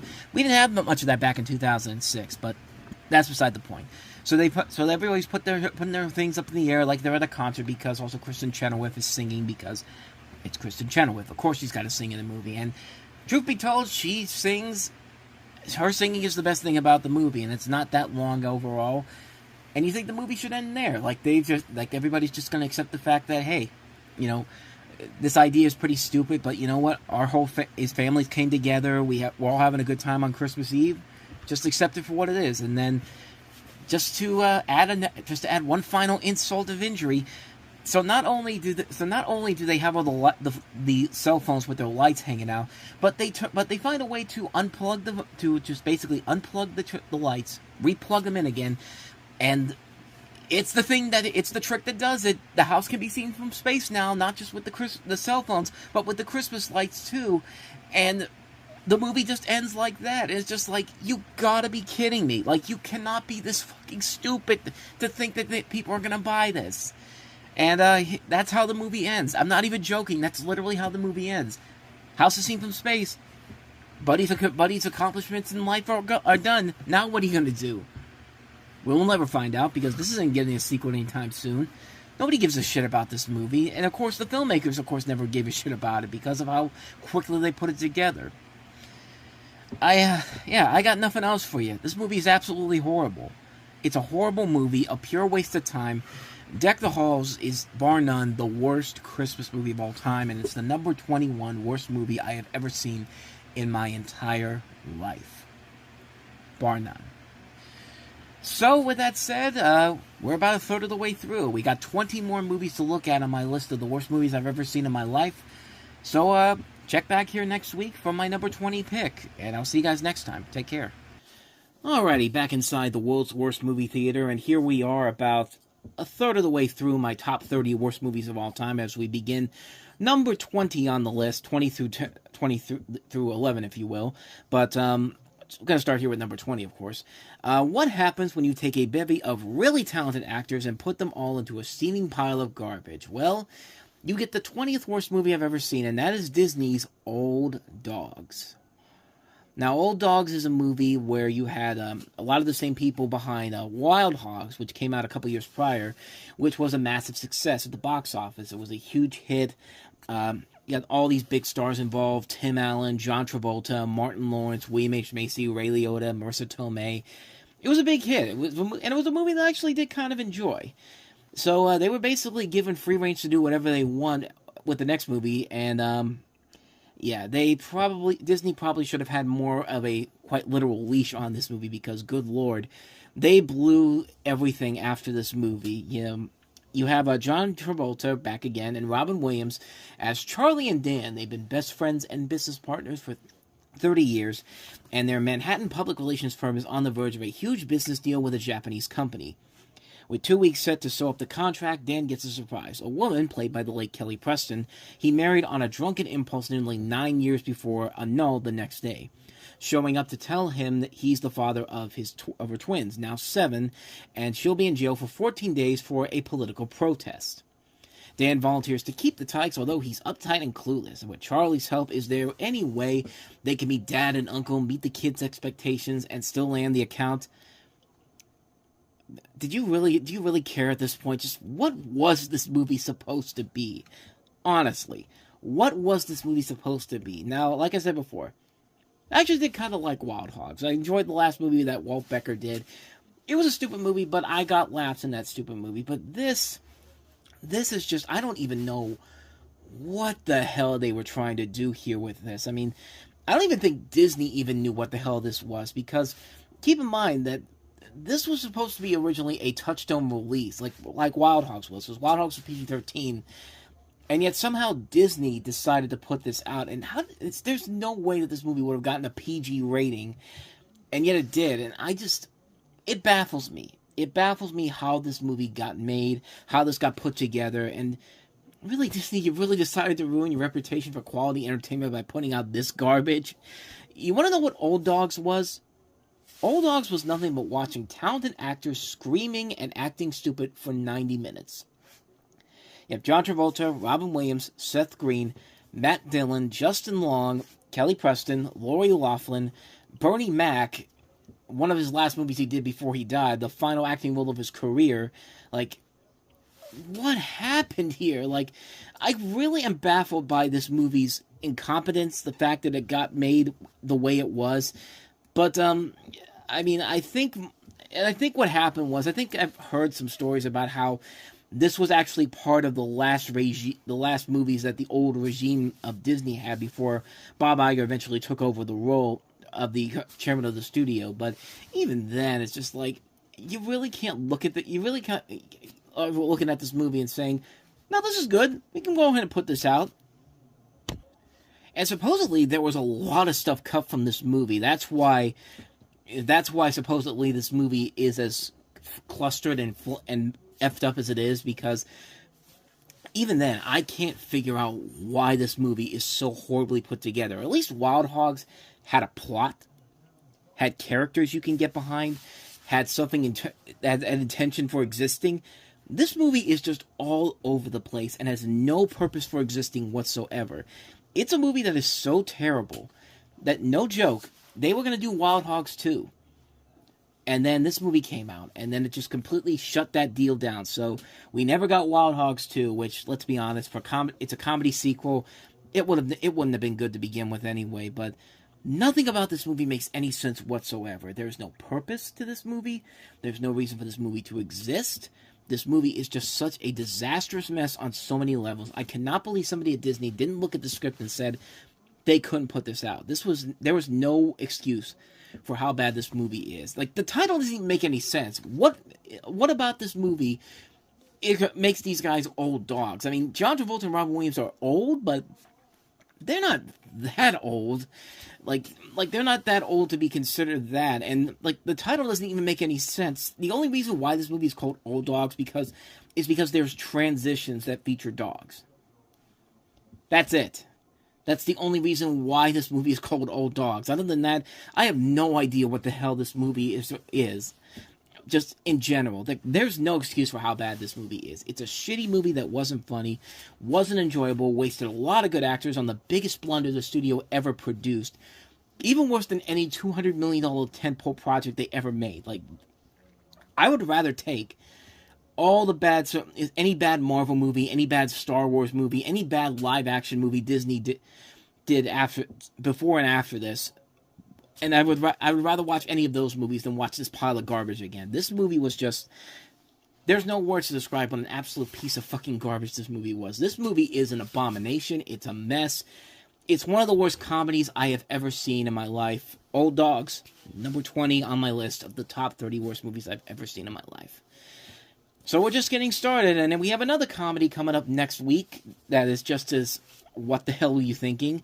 But we'll get to that next week. And if you want to hear what I had to say about my number 21 pick, go ahead and hit the video there. Check out some of the other episodes I've done.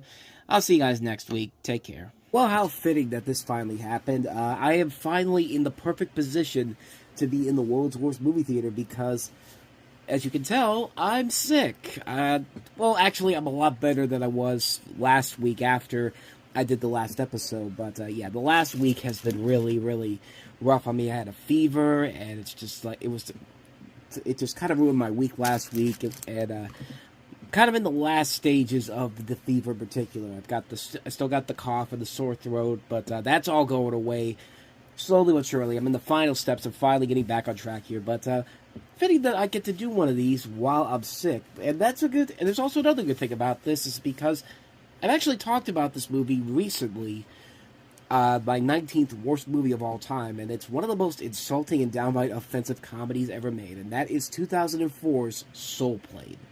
The fact that anybody had a career after this movie is amazing, and several people from this movie did have prominent careers after this. And like I said before, I actually did talk about this recently on Time About the Movies, a couple months ago. So because I'm still feeling a little under the weather, I'm going to let my healthier past self talk about this movie, and I will come back and wrap this up for you. I don't know what you got in there, but we're going to find out. You want to say something? You want to say something? Academy Award winner Monique, ladies and gentlemen. In fact, the greatest thing about this whole movie is the fact that this is a film that could have easily killed so many careers, and yet it actually helps some of these people out in general. But Soul Plane, this is another one of those movies that's in my list of the worst movies of all time, and quite frankly, it's kind of hard not to see why. I mean, we already had a year where we had the black equivalent to National Lampoon's Vacation. Now here's the black equivalent of Airplane. I guess you can pretty much tell what the plot of this movie is. Soul Plane. Why just fly when you can soar with soul? This is what MGM put out as the press synopsis for this movie, by the way. After a humiliating experience on an airplane, Nashawn Wade, played by Kevin Hart, sues the airline and is awarded a huge settlement. Determined to make good with the money, Nashawn creates the full-service airline of his dreams, complete with sexy stewardesses, funky music, a hot onboard dance club, and a bathroom attendant, played by D.L. Hughley. Departing from the all-new Terminal X in Los Angeles, a Soul Plane gives Fly a whole new meaning, taking his passengers on a maiden voyage full of comedy. Somebody at MGM greenlit this movie. MGM looked at this and said, this will totally sell. I mean, it will really sell. I mean, just everything about this movie is so wrong. And the fact that it's basically a black version of Airplane, but that it's also racist, not funny, and just downright stupid. Nothing about this movie makes any sense whatsoever. This is just an unspeakably awful movie on so many levels. It really does feel like a good majority of this movie was written by people who simply have seen the black stereotypes and decided, let's just make an entire movie just on that. You know, let's put the black terms in there. There's Tom Arnold's Family, where they just come from a place called Crackerland because it's on their hat, and his daughter wants to date a black guy, wants to screw a black guy, and little things like this, and that's just the beginning, because it really just feels like a film that was made about people who do not give a fuck about how racist they can be, because they pull out all the stops in this movie, and it's just so offensively bad, it's despicable. And the only time anything Soul Plane gets involved in that actually does get a laugh really doesn't even happen in the movie. It's the fact that the Boondocks made a whole joke about it. The Boondocks consistently makes fun of Soul Plane to the point where they actually had to create a sequel within the movie that probably would have been a whole lot better than the actual movie was. That and Get Rich or Die Trying, considering that 50 Shades of Grey is involved in there. And of course, from one of my favorite TV episodes of all time, where Martin Luther King Jr., what if he didn't die? He saw what present day was like. He's making that speech at the end, and then all of a sudden, while he's speaking, it just cuts away to him going, and now I'd like to talk about Soul Plane. It's just like, you could tell how much the people who made the Boondocks really hated Soul Plane. And if an animated series is parodying a movie that's actually getting more laughs than the animated series in the actual movie, there's a huge, huge problem here. I mean, we just talked about Welcome to Mooseport. One of the is that joke in Cloudy with a Chance of Meatballs. That's the only way that movie's ever going to get relevancy ever again. But and like I said before, look at what happened to the cast of this movie. You would think that the careers for this movie would have been tarnished by everybody involved here. But Kevin Hart, he stars in the movie, and guess what happens? Does his career end? No. He actually goes on to become one of the biggest box office stars on the planet. He actually became more of a popular comedian after that, and he became such a reliable draw with films like Ride Along, Central Intelligence, the Jumanji movies. I mean, the guy, it's just one person, but then again, like I said, Monique, she was on a very popular UPN show at the time, The Parkers. Surely that destroyed her career, and then I just realized that she got an Oscar for Precious, and Sofia Vergara, you see her there as one of the stewardesses. She was a rising comedic actress in America, after 6 years in Spanish television. And then this comes out, and then she never went on to become anything big except for a prominent Emmy-nominated role on Modern Family 2. I mean, it's amazing how this movie could have easily destroyed so many careers, and yet it doesn't. In the long run, it really actually did quite the opposite, which is amazing to think about when you think about movies that are on this level of disaster that could easily destroy a career easily. We were in the midst of this point when Ben Affleck's career pretty much got destroyed before he eventually made his comeback. It's just like, but the fact that people actually came back from this movie, had bigger careers than ever before, You really can't say anything else except hell. Holy shit, hell is frozen over. You can actually come back from one of the most offensively bad movies ever made. There is light at the end of the tunnel. Fire and brimstone, earthquakes, volcanoes, the dead rising from the grave, human sacrifice, dogs and cats living together, mass hysteria. Enough, I think you got the point. But does that make Soul Plane any good? No. But do you think it does more good for the world than bad? You think any of these people or anybody in this movie would have still found success even if this was even after such a massive fail on their part? We will never really know for sure, but it certainly is out of the realm of possibility. But I don't know. To me, I still think I think most people can agree Soul Plane is still an insult to cinema that really does treat black people poorly, treats good comedy poorly, it treats these actors poorly. It's a cheap joke that has no merit or value to it whatsoever. After it's all said and done, it's just a really bad movie. It's in my top 20 for the worst movies ever made. That should tell you everything you need to know about this film. I mean, I pretty much covered it right there. I mean, not much more to say about this one except that, yeah, half the people that were in this movie where their careers could have easily ended, actually had their careers, flourish at this point. I mean, one of the stars of this movie is an Academy Award winner. I mean, who would have thought that? I mean, but, you get the idea here. Soul Plane, there's really nothing else I can really add to this that hasn't already been said already. It's a bad movie. It's one of the worst comedies ever made. One of the most offensive movies ever made. Yeah, it's a bad movie. It's my 19th worst movie of all time. So hopefully by the time next week comes around on this show, I will be back to sounding normal. But if you want to hear what I had to say about Old Dogs last week, go ahead and check out the link. I'll leave a link to some of the other episodes I've done here. And I will see you guys next time. So until then, take care. And welcome back inside the world's worst movie theater. And also, speaking of welcome back Eddie Murphy to this list. You're back on here again. I believe this is the second time now. As we take a look at my 18th worst movie that I ever saw. And it was the first movie I ever saw in a theater that I can honestly say I absolutely hated. And that is, of course, the 2002 classic that is The Adventures of Pluto Nash. This is a movie which features Eddie Murphy and is directed by Ron Underwood, who did City Slickers and other movies that we talked about on Time About the Movies and other shows on this channel. But this is Eddie Murphy at his absolute worst, and that's saying a lot, but man, this is bad. This is really, really bad. So after his successful nightclub is blown to flaming bits, Pluto, played by Eddie Murphy, and his band travel across the moon looking for clues as to who is behind the arson. Along with Bruno, played by Randy Quaid, and Dina, played by Rosario Dawson, Pluto visits a seedy motel, his secret hideout, and the casino of the most powerful man on the moon, searching for the evildoer, only to find out that the destruction of his club may be his own fault. If you can't figure out what the hell the twist is at that point, then, yeah, you clearly have not seen enough bad movies, because let me tell you something, this really was the first movie I ever saw in a theater. I had been going to the movies about, 7 years before? I think 1995 was the first time I ever went to a movie theater that I remember, when I went to see Free Willy 2, and I don't remember liking that one that much, but this was the first movie I ever saw at that point that I honestly thought was absolute garbage right from the get-go. Now, I saw Scooby-Doo that same summer in the theater, and Scooby-Doo, this movie like Scooby-Doo looks like Citizen Kane by comparison, and I'm not even kidding, folks. This movie is bad. It's really, really bad.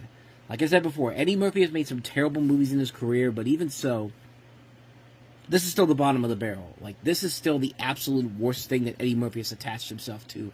Yeah, Norbit has some form of quality to it, with good special effects that even were nominated for an Oscar, but this...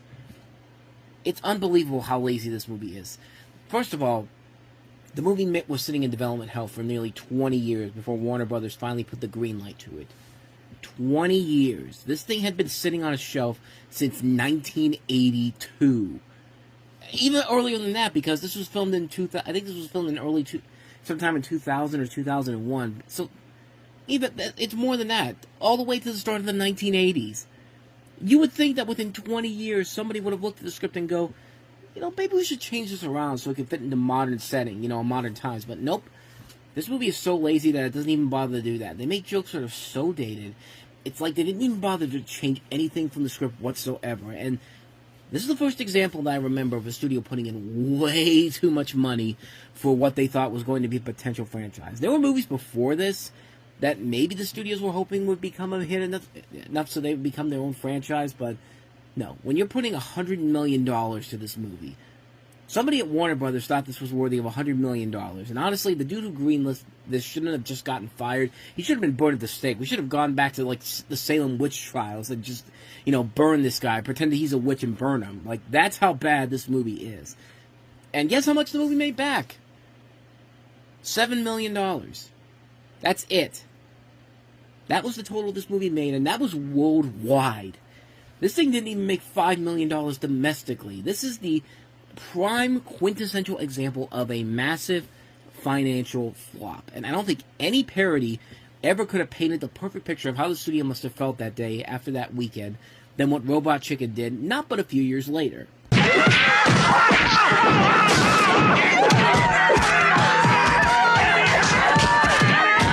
Delete!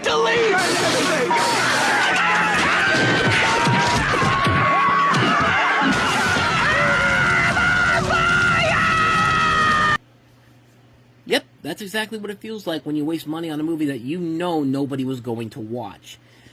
This is an absolute mess of a film. This is a disastrous film. This was Eddie Murphy at his absolute worst, and that is saying a lot, trust me.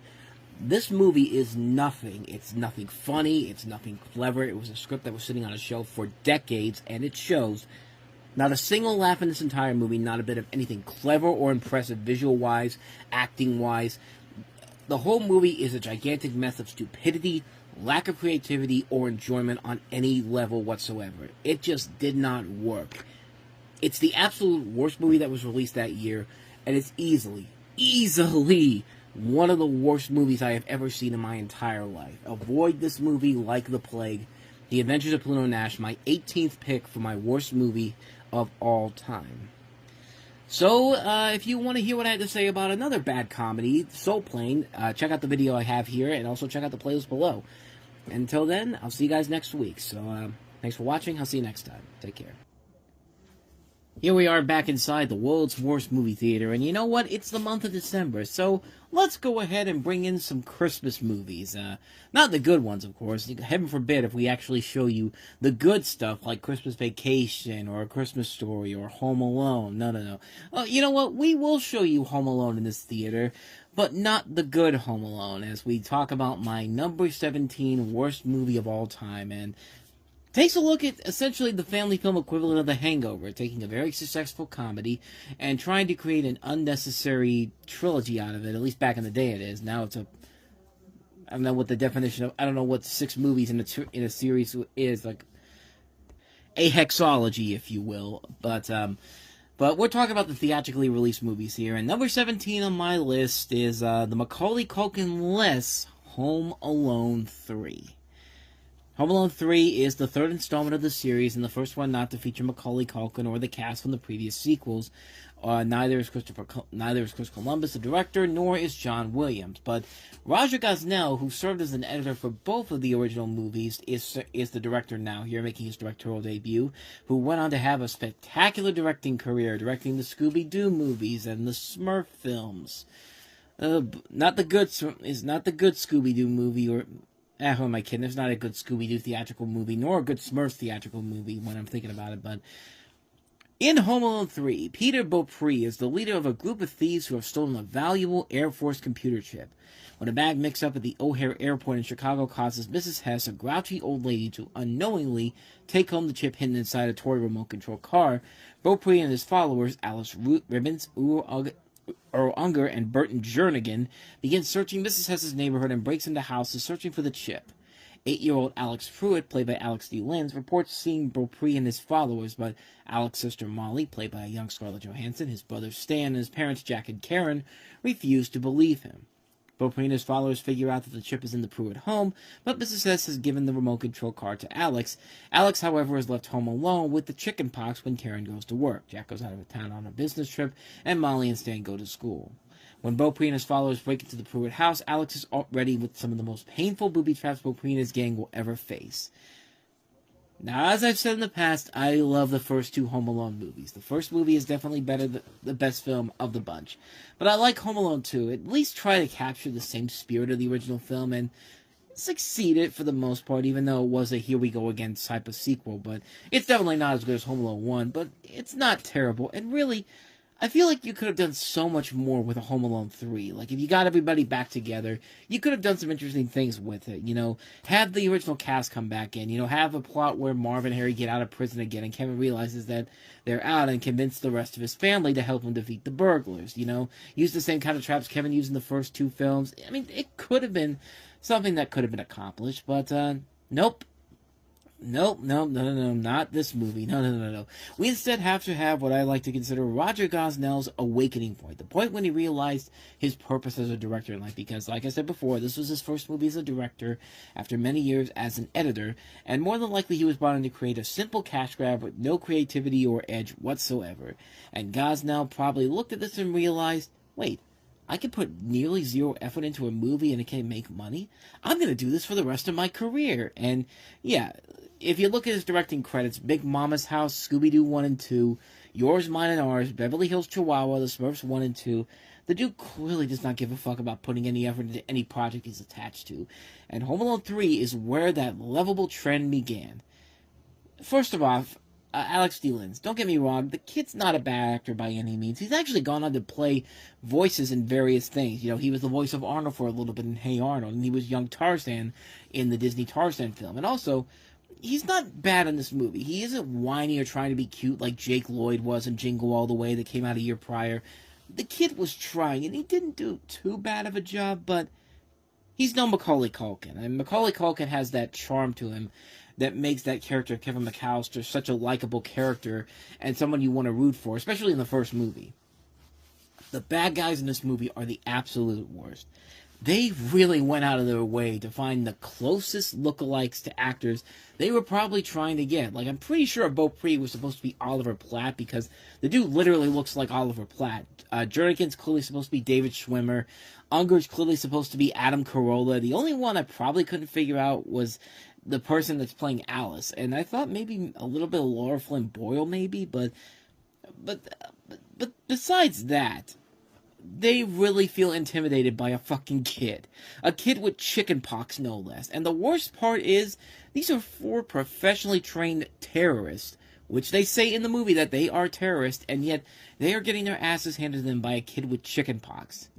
I mean, you could believe that Kevin could beat up Marv and Harry, because those guys were not smart robbers, although Harry claims to be. And yeah, they got the best of Kevin several times in the first 2 movies. But these 4... they're clearly shown to be much smarter than Marv and Harry are, but they still get their asses beaten by this defenseless kid who's sick with the chicken pox. And on top of that, the traps in this movie get way too elaborate and over the top.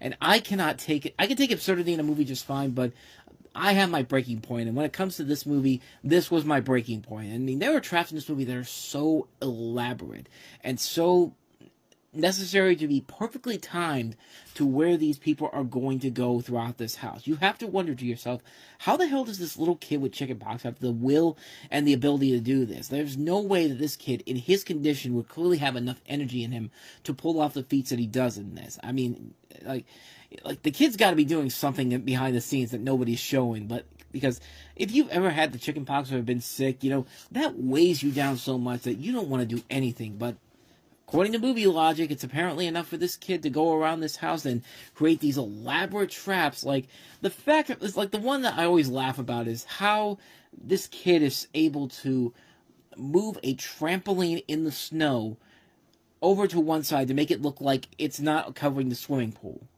Like, and like make an area where in the snow where the swimming pool is at. Like, again, just the laws of physics here make no sense whatsoever, which leads me into the biggest problem with the movie, and the reason why I hate it so much, and that is the fact that everybody in this movie is stupid.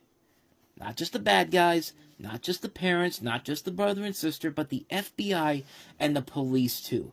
Everybody in this movie is a fucking dumbass. Alex is the only one in this movie doing the smart thing by calling the police to report these terrorists breaking into their homes, and yet these terrorists manage to sneak out of these neighbors' houses so quickly, they might as well be the Flash or Sonic the Hedgehog. And after the first day, no cop ever goes, maybe we should bring one of our officers on the street to keep an eye on the neighborhood, just to see if this kid is really, fucking with us. And they're just like, no, they just assume it's a prank, and the kid was by the kid with chickenpox because, he's the runt of the family. He's the youngster of the family. He's the troublemaker, apparently. And then the second time it happens, he calls the cops again.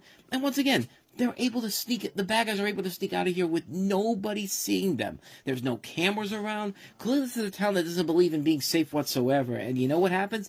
The cop doesn't believe him again. And even his asshole siblings start giving him shit for it. It's just like, I'm sorry, but no. You can't do that.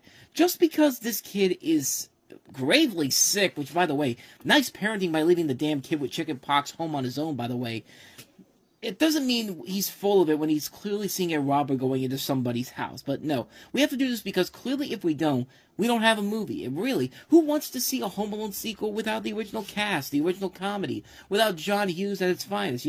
This was around the time when John Hughes' career had taken such a nosedive. This was the same year he gave us Flubber, for God's sakes. And without the will to not insult the intelligent audience, oh right, everybody, nobody wants to see this movie. And don't even get me started on the animals they try to bring in this comic relief and this, like, the back sass parrot that only quotes pop culture references, and a mouse. Because honestly, that's going to take me hours to tell you how bad that is. And we need to wrap this up because we're already going up on now 9 minutes of me talking about how bad this movie is. Home Alone 3 is an insult to everything that made the first two movies special. There's clearly no intention on making a good third film for this series, and it's made for the sole purpose to continue the franchise until that horse is long dead and willing to be beaten. And sad to say, it's basically what we've gotten since then. I'm one of the people that will defend the last one that came out, Home Sweet Home Alone. That's, to me, it's not a great movie, but it's certainly a lot better than anything that came after Home Alone 2. I mean, I'd rather watch that one again than Home Alone 3, the fourth one, or the fifth one, the two that were made for television, any day of the week. Home Alone 3 is everything that is wrong with everything. It's everything that's wrong with kids' movies, and it's just lazy. That's the best way to describe this movie. It's lazy. It's uninventive. It's uninspired. It's a pale imitation of its predecessors. This really is the Hangover Part 3 or Taken 3 of kids' movies, where they just had to make a sequel because the first movie was so successful, and we've got to create a trilogy. We've got to create this trilogy so we could sell it at Walmart for $20, and then later put it in the $5 bin to be lost forever. That's the reason why this movie exists. This is a terrible film. It's absolutely abysmal. It's so awful. It's my number 17 worst movie of all time. Home Alone 3, just a horrible, horrible movie. Avoid it like the plague. Now, if you want to see me talk about another bad comedy, The Adventures of Pluto Nash, go ahead and check out the video I have here. Check out the playlist below so you can see all the other videos I've done. And I'll see you guys next week. So until then, thanks for watching. I'll see you next time. Take care. Here we are again, once again, inside the world's worst movie theater as we're nearing the halfway point of my top 30 worst movies of all time. After this, we'll be at the halfway point. So let's get to my 16th worst movie that I've ever seen, and it centers around Rob Reiner. During the 80s and 90s, he made some of the most memorable films of the time period, movies like This Is Spinal Tap, The Sure Thing, The Princess Bride, Misery, A Few Good Men. And then he kind of petered out, making films that were okay, like The American President or Rumor Has It, and stuff that was just really bad, like The Story of Us. But there is no doubt that the 16th worst movie I've ever seen in my life definitely was the film that caused him to take such a miraculous downfall in quality. It's 1994's all-star flop, North. This is a movie that, from the get-go, I mean, there's so much in here that really, I'll say this, it could be something, but just the way it's presented, the fact that they got all this talent in this movie, not just the director, but an ensemble cast like this that we'll get into as we move along here, but the fact that it turned out to be as bad as it was, it's awe-inspiring. It is literally awe-inspiring what I'm about to talk about.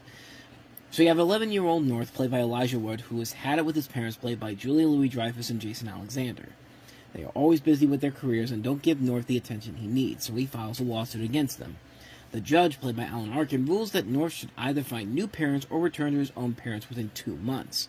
Thus, North starts off on a hilarious journey around the world to find the parents that really care about him.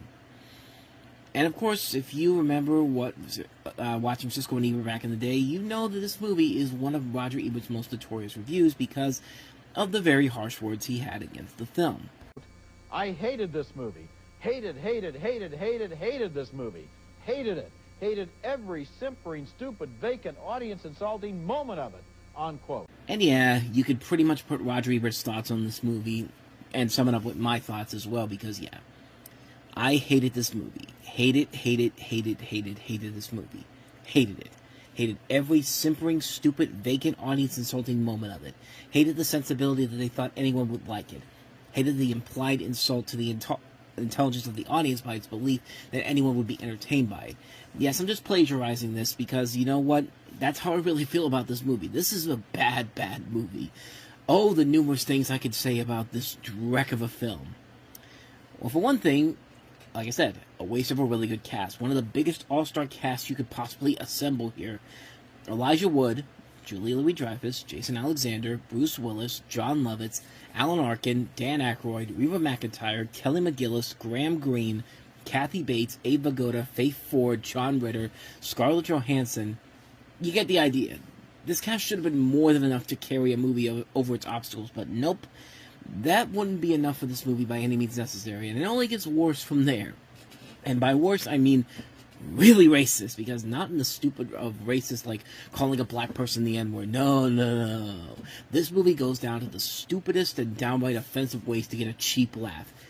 Every single parent that North comes across in this movie as replacements are all stereotypes, and not just stereotypes, but really bad stereotypes. You have a couple from Texas who wear nothing but cowboy boots and over-the-top colorful wardrobe because, fuck it, they're in Texas and their obese son died in a stampede. Funny, right?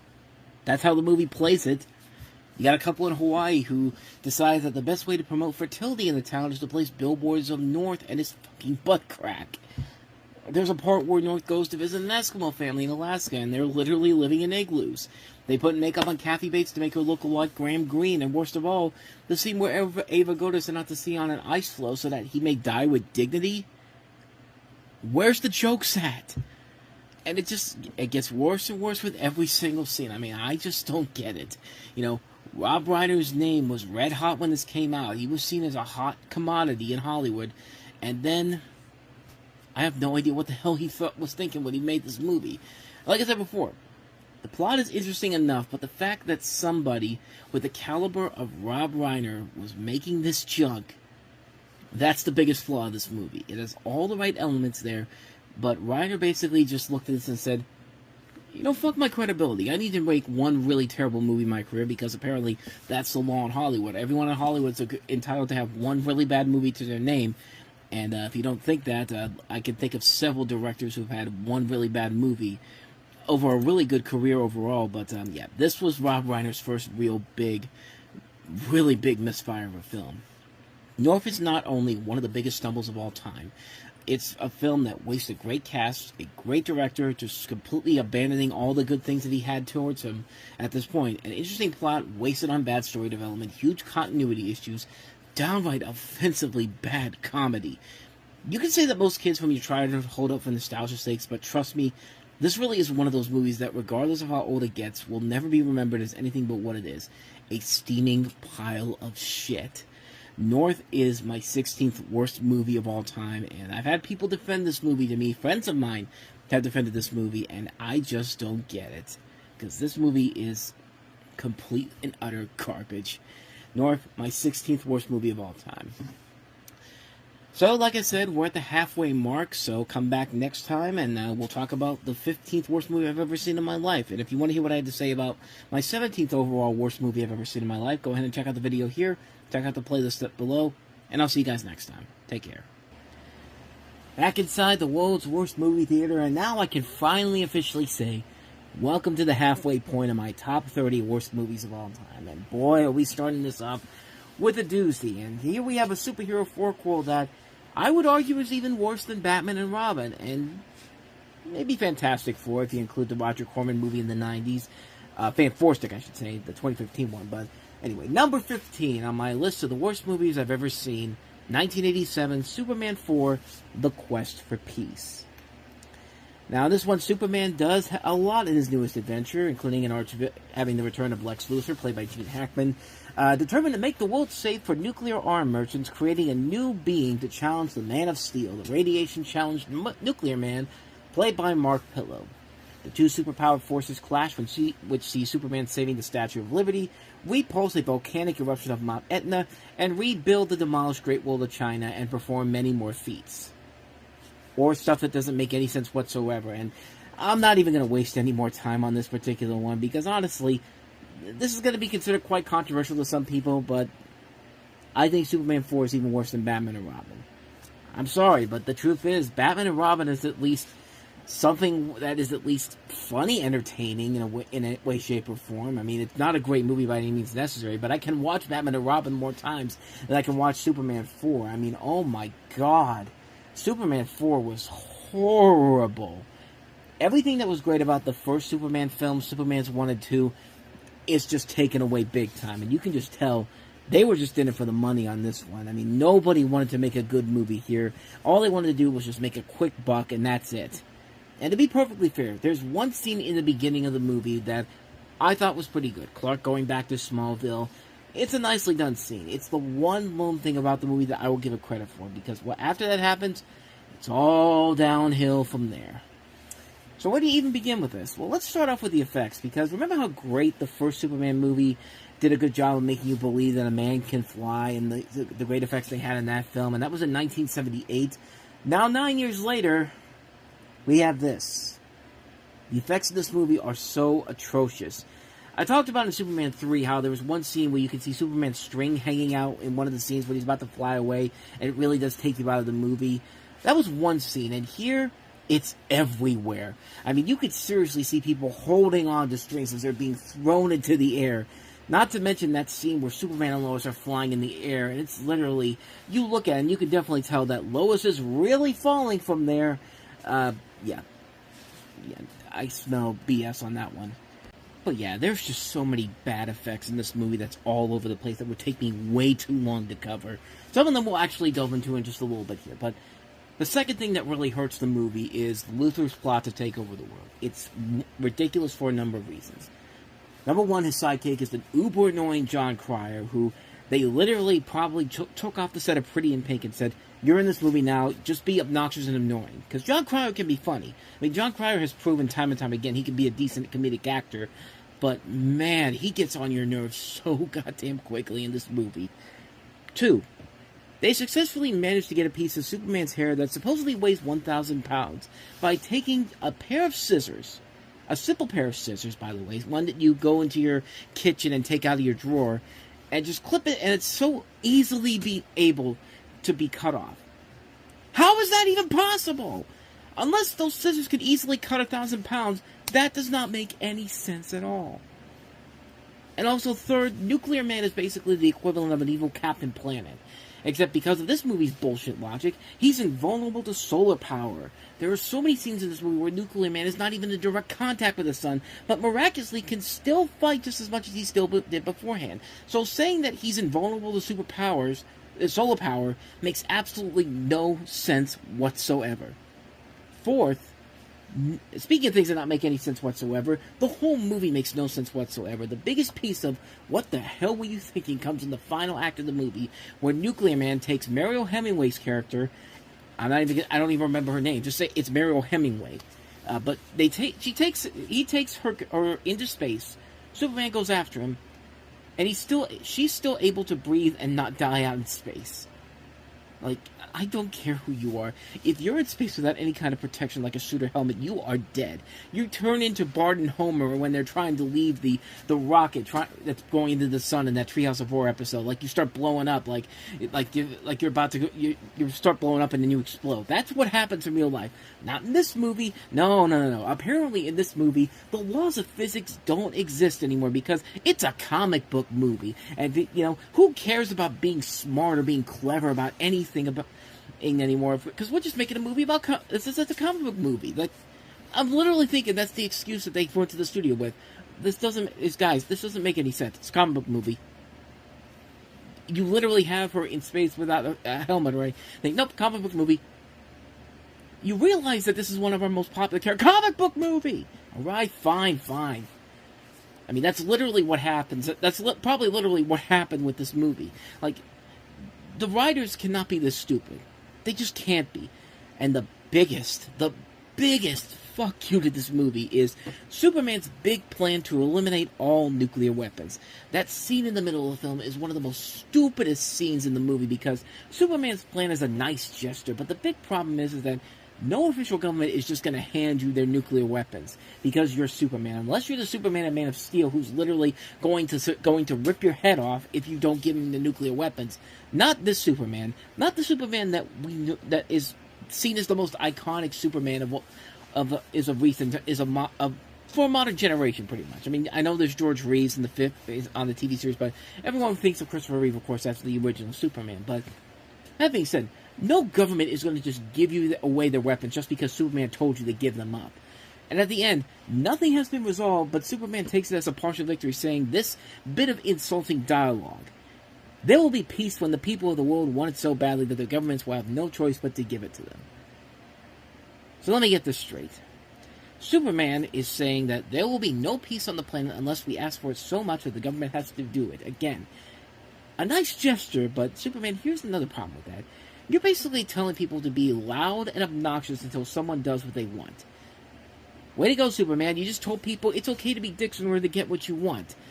I mean, everything I just talked about is why this is worse than Batman and Robin. Because, like I said, Batman and Robin isn't trying to deliver some important message to people. It's just trying to be silly, fun, popcorn, summer entertainment. But in Superman 4, it's trying to tack on an important message and issue like nuclear weapons. At the same time, throws these bullshit scenes that make no sense whatsoever. And then just to throw on a tacked-on message about how world peace won't exist until you pester the government to do it.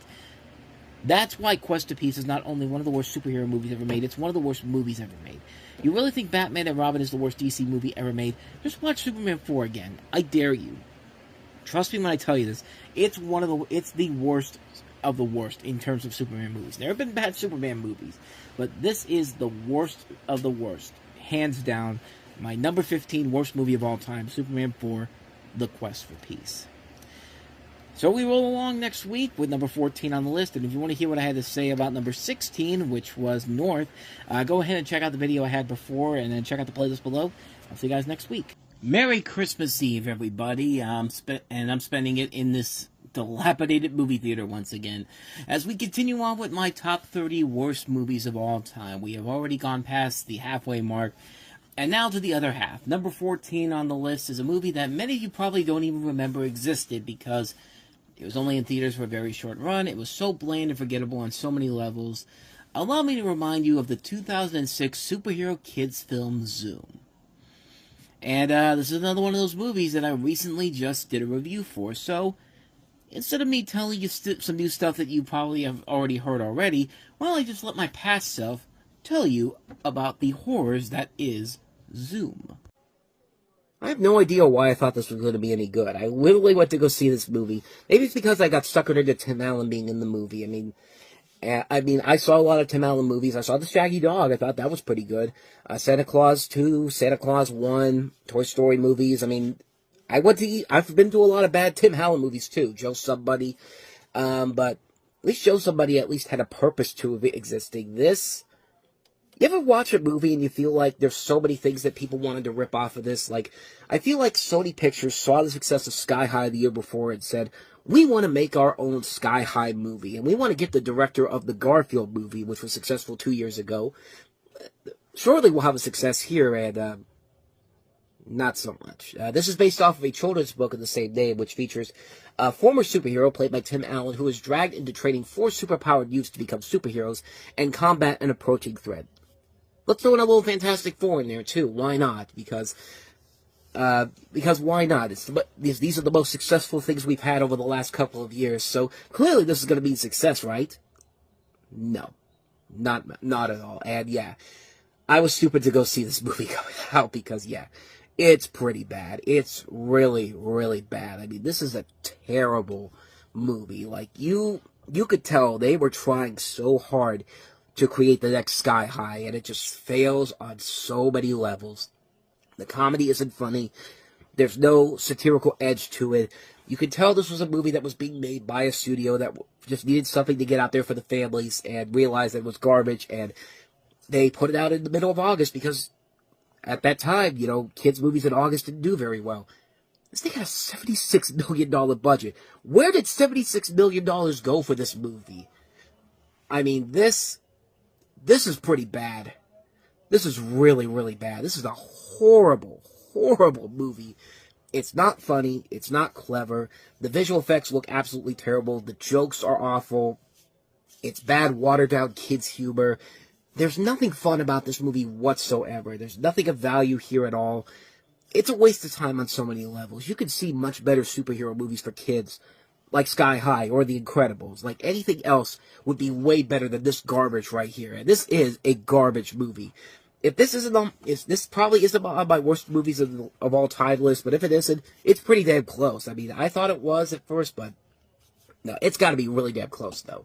But, not much more to say about this one, except, yeah, avoid Zoom like the plague. So, yeah, nothing more I can really add to this movie. It hasn't already been said, but, yeah, this movie's pretty bad. I mean, if you just want to watch a better version of this, just go watch Sky High. It's so much better. It's much more clever. It's much more funnier. It knew exactly what it was. It was aware of itself, and it just works because there was a lot more into it than this pile of garbage had. So, yeah, not much more I can say about Zoom. It's my 14th worst movie that I've ever seen in my life. So, with all that said, we've got one more for the year of 2024 before we go into the new year. But that'll be for next week. But if you do want to hear what I had to say about my 15th worst movie of all time, Superman 4, The Quest for Peace, go ahead and check out the video here. Check out the playlist below. Have a Merry Christmas. Have a happy holiday season. Whatever you celebrate, Hanukkah, Kwanzaa, enjoy it. I'll see you guys after the holiday. Thanks for watching. See you next time. And welcome back inside the world's worst movie theater on this eve before New Year's Eve. Happy New Year, everybody. I would throw some... This place probably would be nice to throw some fireworks in there, so at least it looks better than what it looks like right now. But, yeah, I'm afraid for my own life, so... speaking of somebody who overuses explosions for his own purposes, let's talk about a movie that... It's not by Michael Bay, but when you look at this movie, you really get to see what a Michael Bay knockoff really is. Because we talked about it last week, Zoom, but this is another one of those movies I probably should have known going in that this was going to be bad. Unlucky 13 on my list of the worst movies ever made. Just when you thought Michael Bay was bad at turning toys into action blockbusters, we've got the Peter Berg-directed Battleship. Battleship is a movie in which, based off the classic Hasbro naval combat game, in which you have, you know, if you've ever played Battleship, you basically have a story. You basically are just, you know, you're basically playing Navy games. Like you play games, and it's been a while since I played it, but here's how they've taken this simple game and have turned it into a movie that is so bizarre, even more bizarre than me trying to explain the actual game itself. Based off the classic Hasbro naval combat game, Battleship is the story of an international fleet of ships who come across an alien armada whilst on a naval wargame exercise. An intense battle ensues over sea, land, and air. What do the aliens known as the Regrets want? Why are we even bringing up aliens in Battleship? This movie really had put me in a specific mood, a mood that I decided to try something different to express my feelings for it. All I can say to this movie is, thank you. Thank you, Universal, for pulling off what you did, for trying to create your own Transformers franchise, and by greenlighting this, you've clearly proven that you've officially run out of film ideas. Thank you, Hasbro, for taking a board game that I loved playing as a kid in the 90s during a rainstorm and not even trying to come up with a good story. Thank you once again to Universal for putting out a trailer that doesn't even try to fool me to think that this is going to be great. The trailers you put out are plain and simple. The first trailer alone had me laughing for 20 minutes because you seriously thought we were going to take this seriously. Thank you, Peter Berg, for breaking your strong track record of films that you directed. You were 5 for 5 up to that point. And then, you know, this is a guy that directed Very Bad Things, The Rundown, Friday Night Lights, The Kingdom, Hancock. And you had to go ahead and take a big shit on that record, didn't you? But to be fair, as we later found out down the road, the movie Lone Survivor, which is another great movie from Peter Berg, That movie only got made because he was forced to direct Battleship. So if there's one good thing that came out of this movie, we got a really great war film in Lone Survivor with Mark Wahlberg. Great movie. You should definitely check it out. Back to my little soliloquy here, if you will. Thank you, screenwriters John Hopper and Eric Homer, for not only ripping off Transformers, you could have stopped there, but no. You just had to keep going. You also decided to rip off Independence Day, Star Trek, The Hunt for Red October, and you really thought you were going to get away with it, but I saw that coming. And thank you, Taylor Kitsch, for proving once and for all that you have the worst agent in the history of Hollywood. You were great on the Friday Night Lights TV show, but your movie track record has been complete and utter shit, from X-Men Origins Wolverine to John Carter to this. Either get a new agent or retire from film. Thank you to the rest of the cast for just sleepwalking through the production. I mean, once again, proving to me that you don't give a shit about this. Liam Neeson, Rihanna, I've seen them act before in better movies, but this is definitely not one of those movies. Thank you to the special effects artists for providing good special effects, but of course you forget the most important thing about special effects: they don't make the fucking movie. And most importantly, thank you, Battleship. Thank you for giving me one of the most painful and excruciating film experiences I had ever had in my 17 years watching movies at that point. You did it. You made a movie that was almost as bad or on the level of some really bad movies that we're going to get to later on here. I don't want to say which one yet, because I know we're getting to this one later.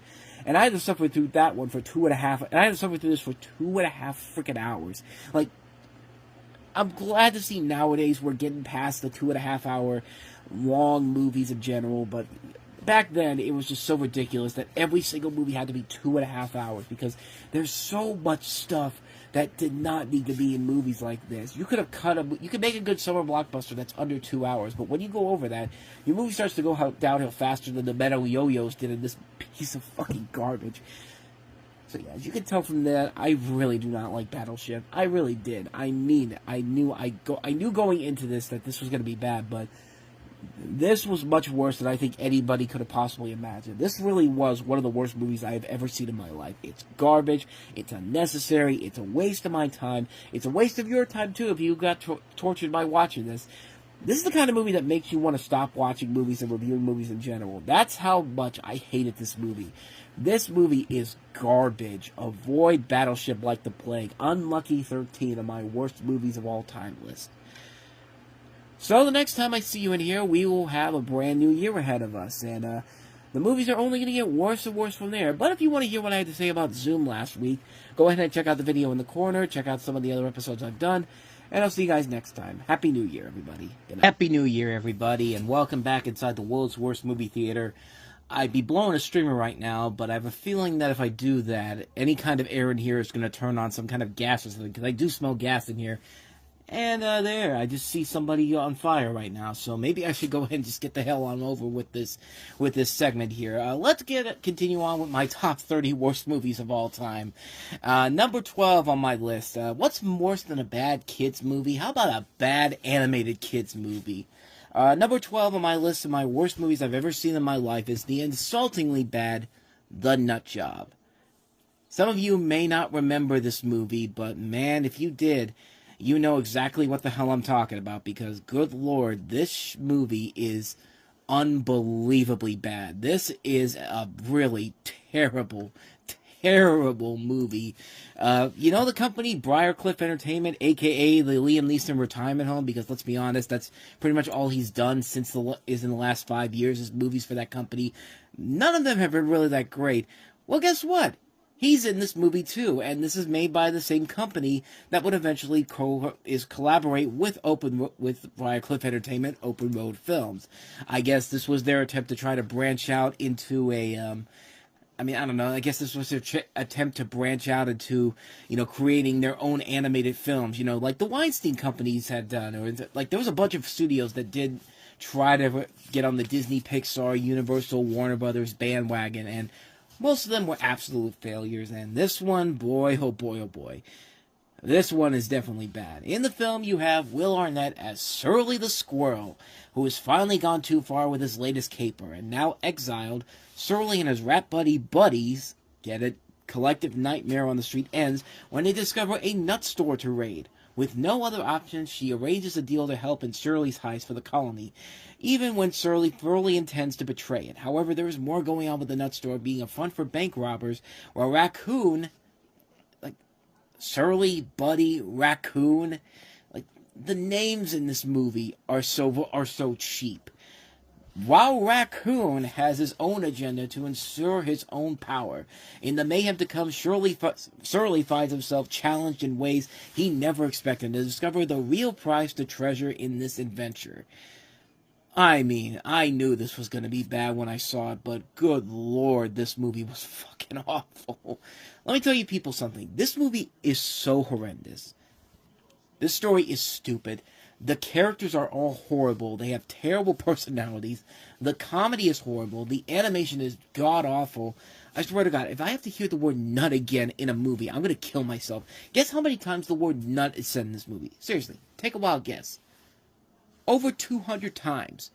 200 times in 86 minutes. Why? Because the word nut is a slang for penis, and that's funny to the creators of this family film, apparently. And if that wasn't bad enough, this film is supposed to take place in the 1950s, and it ends with, I can't believe I'm even saying this, it ends with an animated Psy showing up as the characters dance to Gangnam Style. I am not kidding around. This takes place in the 1950s, and yet they're throwing in something that was already dated in 2014 when this came out. This movie is not only bad, but it's insulting to kids and audiences. Kids and adults, by the way, I should say. Especially adults who were dragged to the theater for this. It grossed over $60 million and it got a sequel that was even worse. Oh my god. Thinking back on it now is just making me so flabbergasted and frustrated. The Nut Job, I don't think I need to say too much more about this one. It's unspeakably awful. This is a movie that is just insulting to no end. It treats kids like they're friggin' idiots. It tortures the audiences. It wastes a pretty solid voice cast that includes Will Arnett, Katherine Heigl, Liam Neeson, Brendan Fraser, and they waste it on pointless bullshit. It rips off so many different animated films and TV shows from the past. One character literally looks like Pinky from Pinky and the Brain, and the sequel literally has a character that's a rip-off of Brain from Pinky and the Brain, like Warner Brothers. Why didn't you sue the filmmakers behind this movie? Honestly. Like, this is one of the worst movies I've ever had to sit through, and it's just, like, just avoid this movie, people. Avoid this movie like there's no tomorrow, because good lord, this movie is so bad. The Nut Job, my 12th worst movie I've ever seen in my life. So there you go. We got through that one pretty quickly, and the next time will be yet another animated film. Like, The Nut Job was bad on its own merits, but this next film I'm going to talk about next week has a personal story in my life when I went to go see this film. If you know what movie I'm talking about, once you hear the title, you'll know exactly what I'm talking about, because I've talked about it here on the website before. But if you don't know, tune in next week to find out. But if you want to hear what I had to say about my 13th worst movie of all time, Battleship, please go ahead and hit the previous episode. Check out the last couple of episodes I've done talking about the movies I talked about as the worst movies I've seen so far. And I'll see you guys next week. So until then, thanks for watching. Take care.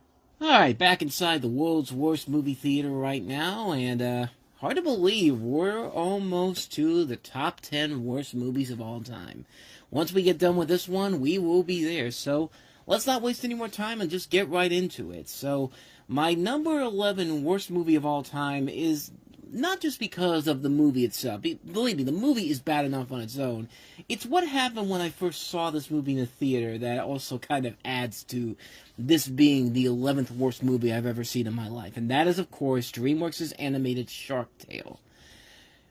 Of all the animated movies that DreamWorks has made, this is the bottom of the barrel for the worst thing they've ever done. They've made some bad movies. Boss Baby 2, Spirit Untamed. Can think of some other ones too, but Shark Tale is the one that is just thinking about it again just brings back really bad memories. Again, not just because of the movie, but because of the story that I'm going to add to this. But Shark Tale is a story about a young fish named Oscar, voiced by Will Smith, who falsely claims to have killed the son of a shark mob boss, played by Robert De Niro, to advance his own community standing.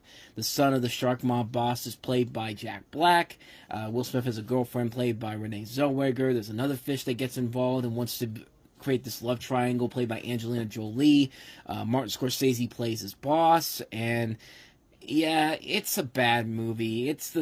But notably, it's the second computer animated feature franchise, if you will. I guess you don't even want to call it that, because it didn't turn out to be the big hit that. I mean, it did turn out to be a big hit, but obviously it was not going to become the next big franchise like Shrek was. This was their second animated movie they had done after the Shrek movies, and it was a success. It got an Oscar nomination for Best Animated Feature for reasons that are beyond me, but yeah, that movie has not held up well over time, and yeah, the movie is bad. It's a bad movie on its own, but I've told this story before, time and time again. There's videos on here. Excuse me. There's videos on here where I've talked about why this is the worst movie I've ever seen, and the experience, one of the worst animated movies I've ever seen, and just what happened here. But I've got into full details on that. But if you want to see that, go ahead and hit the link up in the corner. But yeah, if you don't know the story, I'll be real quick on it. So I went to go see this movie when it came out, and I actually broke my finger watching this movie. It was my pinky finger. My finger had got caught on the railing for when you go up to the movie theater. I was going down to go to the bathroom, and my finger got caught in one of the things that holds the railing together, and I had no idea that my finger was broken. So I sat through the rest of the movie, and yeah, I was sitting there with my finger broken like that, and I was wondering why was it getting swollen? It's like bigger. Like, again, I had no idea it was broken until I left the movie theater, and then I realized, yeah, this isn't right, but this doesn't feel right. But luckily, there was a doctor's office right across the street from the movie theater, so I was able to get the things I needed to get the finger fixed, and so I had a splint that I wore for the month of October, and yeah, it was a very uncomfortable film experience, and that's part of the reason why I kind of hate this movie overall. But I've gone into much further details with the video that I did on the Reviewing Network Live. Like I said, I'll leave a link to it in the corner so you can go check that out. But besides that, the movie's just a terrible movie. It's just a bad film. The animation in this is unbelievably bad. This is the same studio that had just done the Shrek movies. And to go from the Shrek movies to this level of bad animation, it's just, I couldn't believe how bad the animation was and how bad it got worse as the time went on. The script is pretty bad. It's your typical story where you have this guy that thinks that, he needs to become this big popular guy in order to get what he wants in life, and yeah, and even if he's got to stretch the truth, and it's just like, this it works if you have a good story to tell, but everything about what happens in this movie is just so generic. Don't even get me started on the terrible comedy in this movie. I mean, right from the beginning, you've got these terrible, terrible celebrity puns, like, Jessica Shrimpson, and, like, here's Katie Current, Muscle Crowe, just these really terrible puns, and these are really bad puns. Because in a good DreamWorks animated movie like Shrek or many other better movies, they would do these. They would at least be smart when it comes to comedy like this. But this is bad on the levels of Pinocchio, the 2022 Pinocchio movie, being like, let's call you Chris Pine, even though Chris Pine is somebody that doesn't even exist in this time period that Pinocchio set in. But yeah, the voice cast is also wasted too. You never buy into the chemistry between Will Smith and Renee Zellweger. Smith and Jack Black don't have a good chemistry either. Robert De Niro's just doing Robert De Niro. Martin Scorsese's just doing Martin Scorsese. Angelina Jolie is just being Angelina Jolie. Everyone's not playing a character. Everyone is just being a bland copy of themselves and what everyone expects them to be, and there's just nothing there in this movie. This is up there, like I said, this is up there with some of the worst movies DreamWorks Animation has ever done. This is right up, this is the absolute worst of the worst. And like I said, they've made some bad movies. Like I said, the Boss Baby movies, Turbo was pretty bad, Spirit Untamed, just recently Megamind versus the Doom Syndicate, which, and I know some of you are thinking, well, that wasn't released in theaters. That was a Peacock exclusive. They marketed it as the Megamind sequel, so I'm throwing it into this equation. Yeah, easily, Shark Tale, though, is easily the worst of the worst. And it was really the first bad CG animated movie released. That's the one where, I think everybody kind of, realized that, okay, maybe CG isn't completely ready to become the next form of animation that we can go to. Even though this was around the time when they were making big money overall. But at the same time, yeah, the movie itself is pretty bad. It's a terrible movie. It's like I said, one of the worst animated movies I've ever seen in my life. Easily the worst DreamWorks animated movie. And not just because I broke my finger watching it. It's just bad on so many levels. But Shark Tale, my number 11 worst movie of all time. And so just like that, we get ready to head into the top 10 next week. So, yeah, if you want to see what I think of the worst 10 movies I've ever seen in my life, start watching next week. But if you want to see what I had to say about the nut job last week, go ahead and hit that video there in the corner. Check out the playlist below, and I will see you guys next week. So thanks for watching. I'll see you next time. Take care. Alright, here we are back inside the world's worst movie theater. And here we are, ladies and gentlemen. The top 10 worst movies I have ever seen begins tonight. Or the bottom 10 worst movies, whichever way you want to put it. Bottom line, we're starting to get to the crux of the list here. These movies that we're going to be talking about over the next 10 weeks are the worst of the worst. The bottom of the barrel. The worst movies I have ever seen in my entire life starts tonight. So, how fitting that that numbers 10 and number 9 next week are a pair of female-led superhero movies. But not just being bad female-led movies, but just being bad movies, period. And we'll start off with, of course, number 10 here, with Jennifer Garner in Elektra. Elektra was one of the most unpleasant movie-going experiences I had when I first saw this movie back in 2005. And in the history of going to the movies, there's only been 2 movies that I've ever walked on. And those 2 movies we will definitely get to later on in the list here. But this is a film that was one of those movies that I was so close to leaving the movie early. But I persevered, I survived, and let's be honest, you never really survive when you watch Elektra. Now, I have talked about this movie before in detail on Time About the Movie. So, what the heck, I'll go ahead and show you that right there, and because really I'm not going to add anything new that hasn't already been said already until pretty much at the end of it, which even then I think I already added something when I just did the review for this on Time About the Movies a couple months ago, but here's what I had to say a couple months ago. I said it with Blade a couple weeks ago, and I will say it with Elektra. Thank God for Deadpool and Wolverine giving this character a purpose for existing, because, man, she really needed it after this movie came out. Nobody wanted to see anything from Daredevil anymore. And I can't blame them, because I'll tell you people something. I've been going to see movies on my own for about half a year at this point. When I saw this movie, it was the first real unpleasant movie-going experience I ever had. And it was rough. It was definitely a very rough movie. And I've had far worse experiences since then. Stuff like The Spirit, Aliens in the Attic. I had stuff with problems with The Legend of Tarzan and Oppenheimer from the people in the movie theater, but this was the first real big one right there, and it's amazing I didn't walk out of this movie. I was strong back then. I'm still strong when it comes to bad movies. I will sit through them no matter what, and even though, like this past weekend, I struggled to sit through Borderlands, but I got through it, and yeah, Borderlands is pretty bad. But this is definitely pretty bad too. So the plot of the movie here is that it's not long after recovering from seemingly mortal wounds, Elektra, played by Jennifer Garner, has severed all ties with the world, living only for her next assignment. But in an unexpected turn of events, she is forced to make a decision that could take her life in a new direction, or destroy her.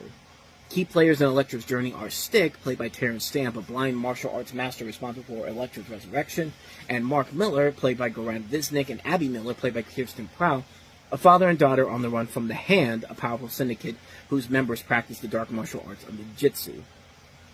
First off, the Hand is... I didn't realize that Teenage Mutant Ninja Turtles was actually parroting the Hand by calling them the Foot Clan. I found that out watching the Nostalgia Critic review, but that synopsis alone should describe everything that's wrong with this movie. It throws in some of the stupidest cliches in film, and I'm so sick and tired of like having a mythical spirit who has no purpose because the film has no connection with Daredevil at all. And Stick was the one who helped Daredevil become the hero he would eventually become. Plus, they throw in that stupid father-daughter plotline that really does not serve a purpose to the story whatsoever. The action sequences overall are poorly done with no sense of fear or danger by anybody in here.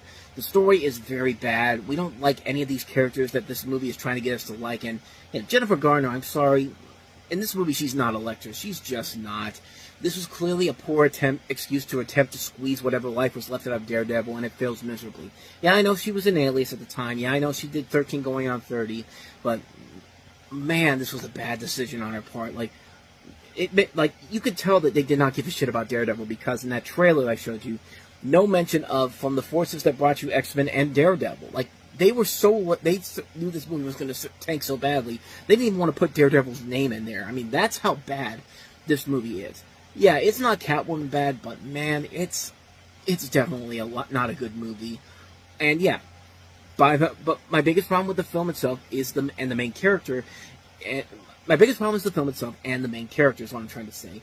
And I've gone on before how, female leads are portrayed in films, and this is one of those movies where they pretend to show off a strong female hero, but is actually a poor excuse to give the character a lot of sex appeal, a lack of characters, and there's even a scene there's one scene in particular where one of the bad guys, who is a female, comes in and gives Elektra a lesbian kiss, and yeah, for no reason, because what I expect to get those 13-year-olds watching this a little hard on, which, yeah, I realize how bad that sounds, but that's literally what they're doing in this movie. I feel like they only did that to get the PG-13 rating. I mean, that's literally, like, it just does not make any sense whatsoever. I mean, when will, I think now Hollywood is learning that it's not hard to make a movie with a strong female lead in it. I mean, we've seen a lot of TV shows and movies do this. The Fargo movie, and TV series have done that. Some great underrated little gems. Whip It. Juno was a great movie that did that. Hannah, which I didn't like, I at least gave him credit for writing a much better female character than a lot of these movies that were doing the same thing at around the time. Yeah, like, it's not that hard to make a strong female character who's on the same level of the lead male character. Hell, Ellen Ripley from the Alien movies tops the list there. I mean, but most Hollywood executives think one thing about women in films is that women are things. Just like Lee Majors says on Family Guy.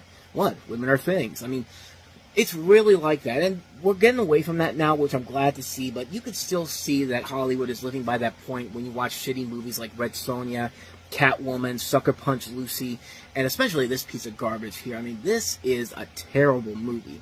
The action is terrible, the story sucks, the characters are bad. This is a mess of a movie. I mean, forget Hulk, forget Howard the Duck, forget all the Marvel's movies made before 1998. This is the bottom of the barrel. This is the worst movie that Marvel has ever produced, without a doubt. It's completely pointless, unnecessary, and it's absolutely horrible. I hated it back when I saw it in theaters. I gave it time 10 years ago for a Marvelous May post I wrote. I didn't like it then. I watched it again just recently. I still fucking hate this movie so much. Avoid it like the plague, please. Avoid Elektra at all costs. Yeah, like I said, I pretty much covered everything I was going to say about this, not but a few months ago, but it doesn't change the fact that Elektra was yet another one of those really, really bad superhero spin-off movies that, they tried to spin off a character from another series, tried to make it kind of a standalone film, sort of, and failed miserably on that front too. So yeah, so not much more to say about this one. Elektra, it was pretty bad. Number 10 on the worst movies I've ever seen in my entire life. And yet there's one movie that's even worse than that. Another superhero movie that came out around this time period, featuring a character from an already preset universe, and this time just like with Elektra, they tried to set it up in their own universe. And we'll get to that next week. But before we leave you, if you want to see what I had to say about Shark Tale last week, go ahead and check out that video in the corner, and then also check out the playlist of all the other movies I've covered on here. Thanks for watching, and I'll see you guys next time. Take care. Here we are back inside the world's worst movie theater as we're wrapping January 2025 up here. Let's go to my number 9 worst movie of all time. Let's not even waste any time, because kind of like with the last movie, Elektra, yeah, it's pretty much the same thing as this movie I'm about to talk about here, and I don't even need to give it a proper introduction, because, yeah, this movie can go fuck itself. Number 9 on my list of the worst movies I've ever seen, Catwoman. And, once again, kind of like with some of the other movies here, coming after, 1989, between 1989 and 2007, we're getting into the movies that I pretty much have already covered in long detail on Time About the Movies. And just to repeat myself again on these movies would seem pretty pointless. So why don't I let myself back when I did this on the July 23rd, 2004 episode? Why don't I go ahead and explain it on there? So take it away, past me. Now, see, that trailer makes the movie look more awesome than it actually is, but, yeah, when I was doing the first DC back in 2014, I was dreading the day I was actually going to have to watch this movie in full, because I did have the DVD when it came out. I was kind of suckered into, I mean, who else would not be suckered into Halle Berry in spandex and cracking a whip and dressed up like a cat? I mean, what prepubescent 15-year-old boy wouldn't be in that situation? But, yeah, for the longest time, Catwoman was a movie that was floating around in development hell for a number of years, that had various people attached to it, ranging from Tim Burton, of course, Michelle Pfeiffer, who was Catwoman in Batman Returns. Ashley Judd was involved at one point, Nicole Kidman, and then it went to Halle Berry and a director called Pitoff, a French director who's best known for being a visual effects supervisor, because clearly that works so well. I mean, didn't you see how great it worked for the Strauss brothers when they made Alien vs. Predator? Which, by the way, this guy was a second-unit director on Alien Resurrection. We're already not in a good spot here. We haven't even gotten to the actual plot of the movie here. And the plot, it's a plot, all right. You can pretty much tell right away how bad this is going to be, but Catwoman is the story of shy, sensitive artist Patience Phillips, played by Halle Berry, and honestly, those words right there, I could just stop right now, because you can already see the problem with the movie right here, but for the sake of this, we'll continue on.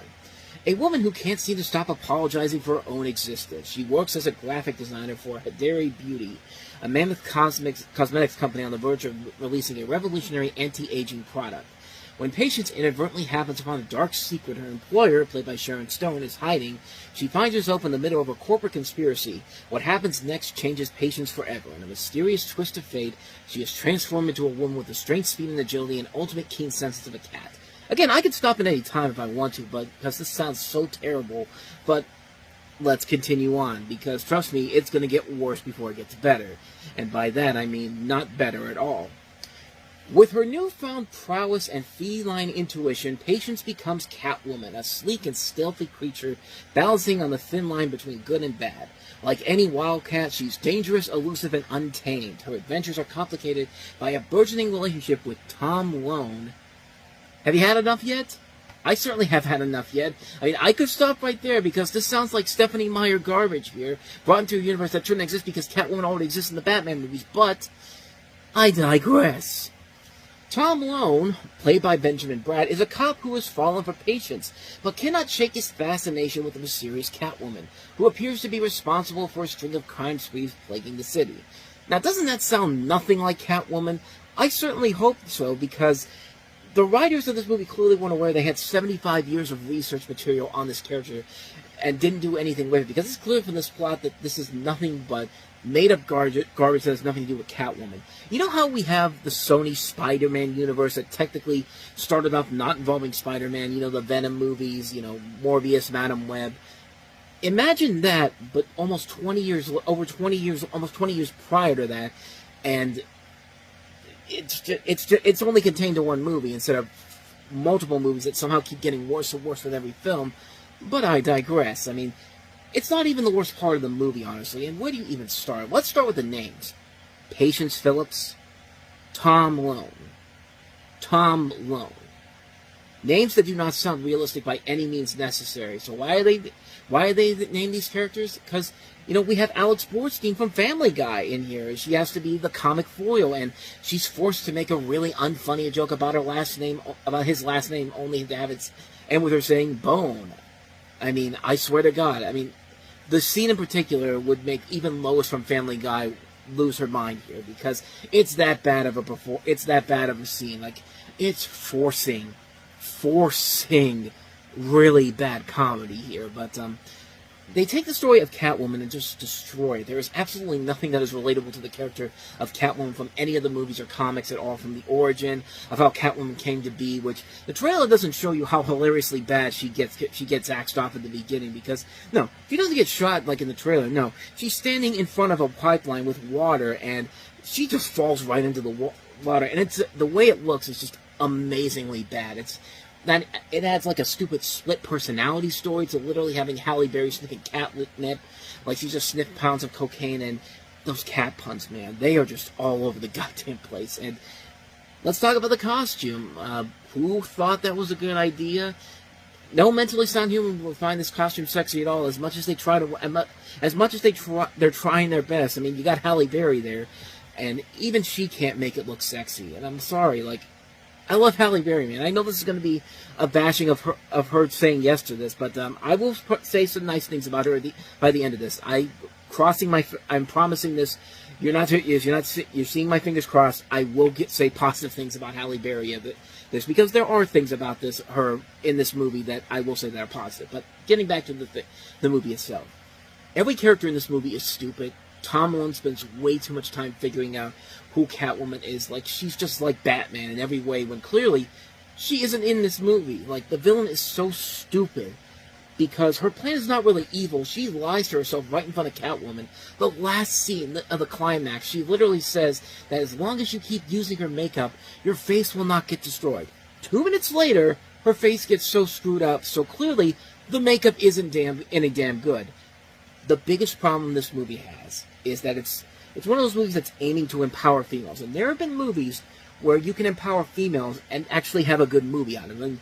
The first Alien. Look at what Ellen Ripley did in that movie. Look at what Sigourney Weaver's character did in that movie. I mean, like that's a movie that empowers females. The second Aliens movies. I mean, The Secret of NIMH is another great example. But here, one of the characters literally comes out and says that the reason nobody wants to listen to her is because of, and I quote, male academia. Somebody got paid to write this movie. Don't tell me that this is a movie that's supposed to feature a strong lead female character when you add a line like that into a movie. You know, at least with bad films like Red Sonja, Supergirl, Elektra, they were at least trying to provide good lead female characters, but they all had terrible scripts to work with. But this is just, it's awful. It's absolutely awful. And this makes Angelina Jolie in Tomb Raider seems like the most well-handled lead female character. That's how bad it is when Angelina Jolie's Lara Croft is a more likable character, a likable lead female character than anybody in this movie. I hate when movies say that we're going to show that females can be just as great as the lead male characters can. And then we get stuff like Sucker Punch in The Spirit, where they're just there to be glorified for their sexuality, and that's it. I said it back when I did my original review, I'll say it again. When an animated kids show like My Little Pony Friendship is Magic has better lead female characters who are written as stronger, independently written female characters who act like regular people most of the time, that's how you know how bad it is here. I mean, yeah, it's amazing that it's gotten to this point. I mean, I think I've honestly pretty much said everything I needed to say that's bad about this movie. It just sucks so hard. The movie itself, there's not one good thing about this movie, but I will give Halle Berry this. I don't think she's bad in the movie. Like, I know I said her character's pretty stupid in here, but she is committed to the role.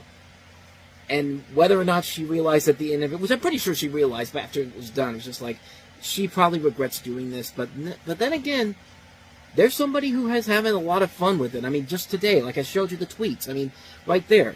She's clearly having a ball with this. I mean, when she won the Razzie for this movie, you know what she did? She actually went up and accepted the award.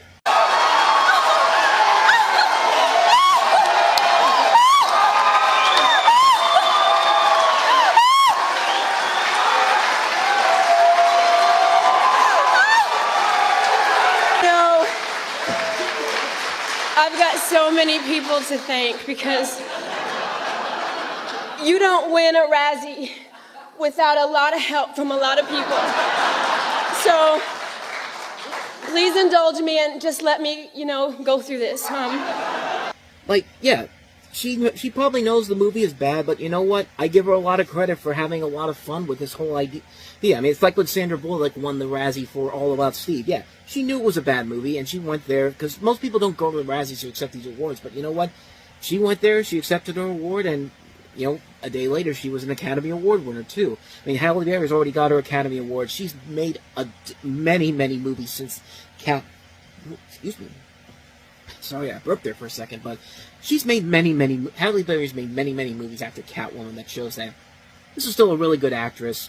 This was just a bad movie to star in. And she has starred in some bad movies since this, but, yeah. Like, it's not her fault the movie is bad. She is trying her hardest. I mean, it's not her fault the character is written badly. It's not her fault the movie is it's written badly. It's not her fault that this movie is what it is. It's just a really bad idea that just, you know, it's just a terrible, terrible film. I mean, what more do I even need to say about this film that hasn't already been said already? There is one more thing I do need to say, though. Batman, for the love of God, come back, please. Can we please get to next summer when you have when your big return to the movie comes? Because, man, we miss you badly, man. We miss you really, really badly. So couldn't have said it better myself. Yeah. Not much more you can really add to this that hasn't already been said in that review. Catwoman is pretty effing bad. Pretty fucking bad. Why am I censoring myself? I already said it. But, yeah. Yeah. I think you can tell which direction I'm going to go here. So, yeah. Avoid Catwoman like the plague. It's my 9th worst movie I've ever seen in my entire life. So, if you want to see what I had to say about Elektra last time around, please go ahead and hit that video in the corner there. Check out some of the other the videos I've done before this about the worst movies I had seen. And I will see you guys next time. Here we are again, back inside the world's worst movie theater, and after a couple weeks of me taking a break and letting my past self talk about some of the worst movies I've ever seen in my life, I have to go ahead and do a long video again. Boo-hoo. Woe is me, but I'm willing to do this, eh? I'm willing to risk my life inside of this building to tell you about the worst movie-going experiences of my life. And number 8 is definitely one of those movies where you just see such a promising director who broke out big time with District 9 and Elysium, and then your whole career just gets tarnished with this pile of dreck I'm about to talk about here. Number 8 of my worst movies I've ever seen in my entire life, Chappie. So in Chappie, the near future, crime is patrolled by an oppressive mechanized police force. But now the people are fighting back. When one police drone, Chappie, is stolen and given new programming, he becomes the first robot with the ability to think and feel for himself. As powerful, destructive forces start to see Chappie as a danger to mankind and order, they will stop at nothing to maintain the status quo and ensure that Chappie is the last of his kind. And really, I'm not even going to waste my time on this movie. This movie sucks. This is a piece of shit. I hated this movie back when I saw it back in 2015, and I still hate it now. I hate this robot. I hate this entire movie. I hate these characters. Everything about this movie is an abomination. And let me be clear of why I hate this movie. I hate this movie because every character in this movie is your typical stock character. You have the stereotype smart guy. You have the naive hero who starts off not very smart but becomes a badass by the end. You have the cartoon villains. You have the henchmen. You have the obvious people who are going to be killed off. You have the asshole boss.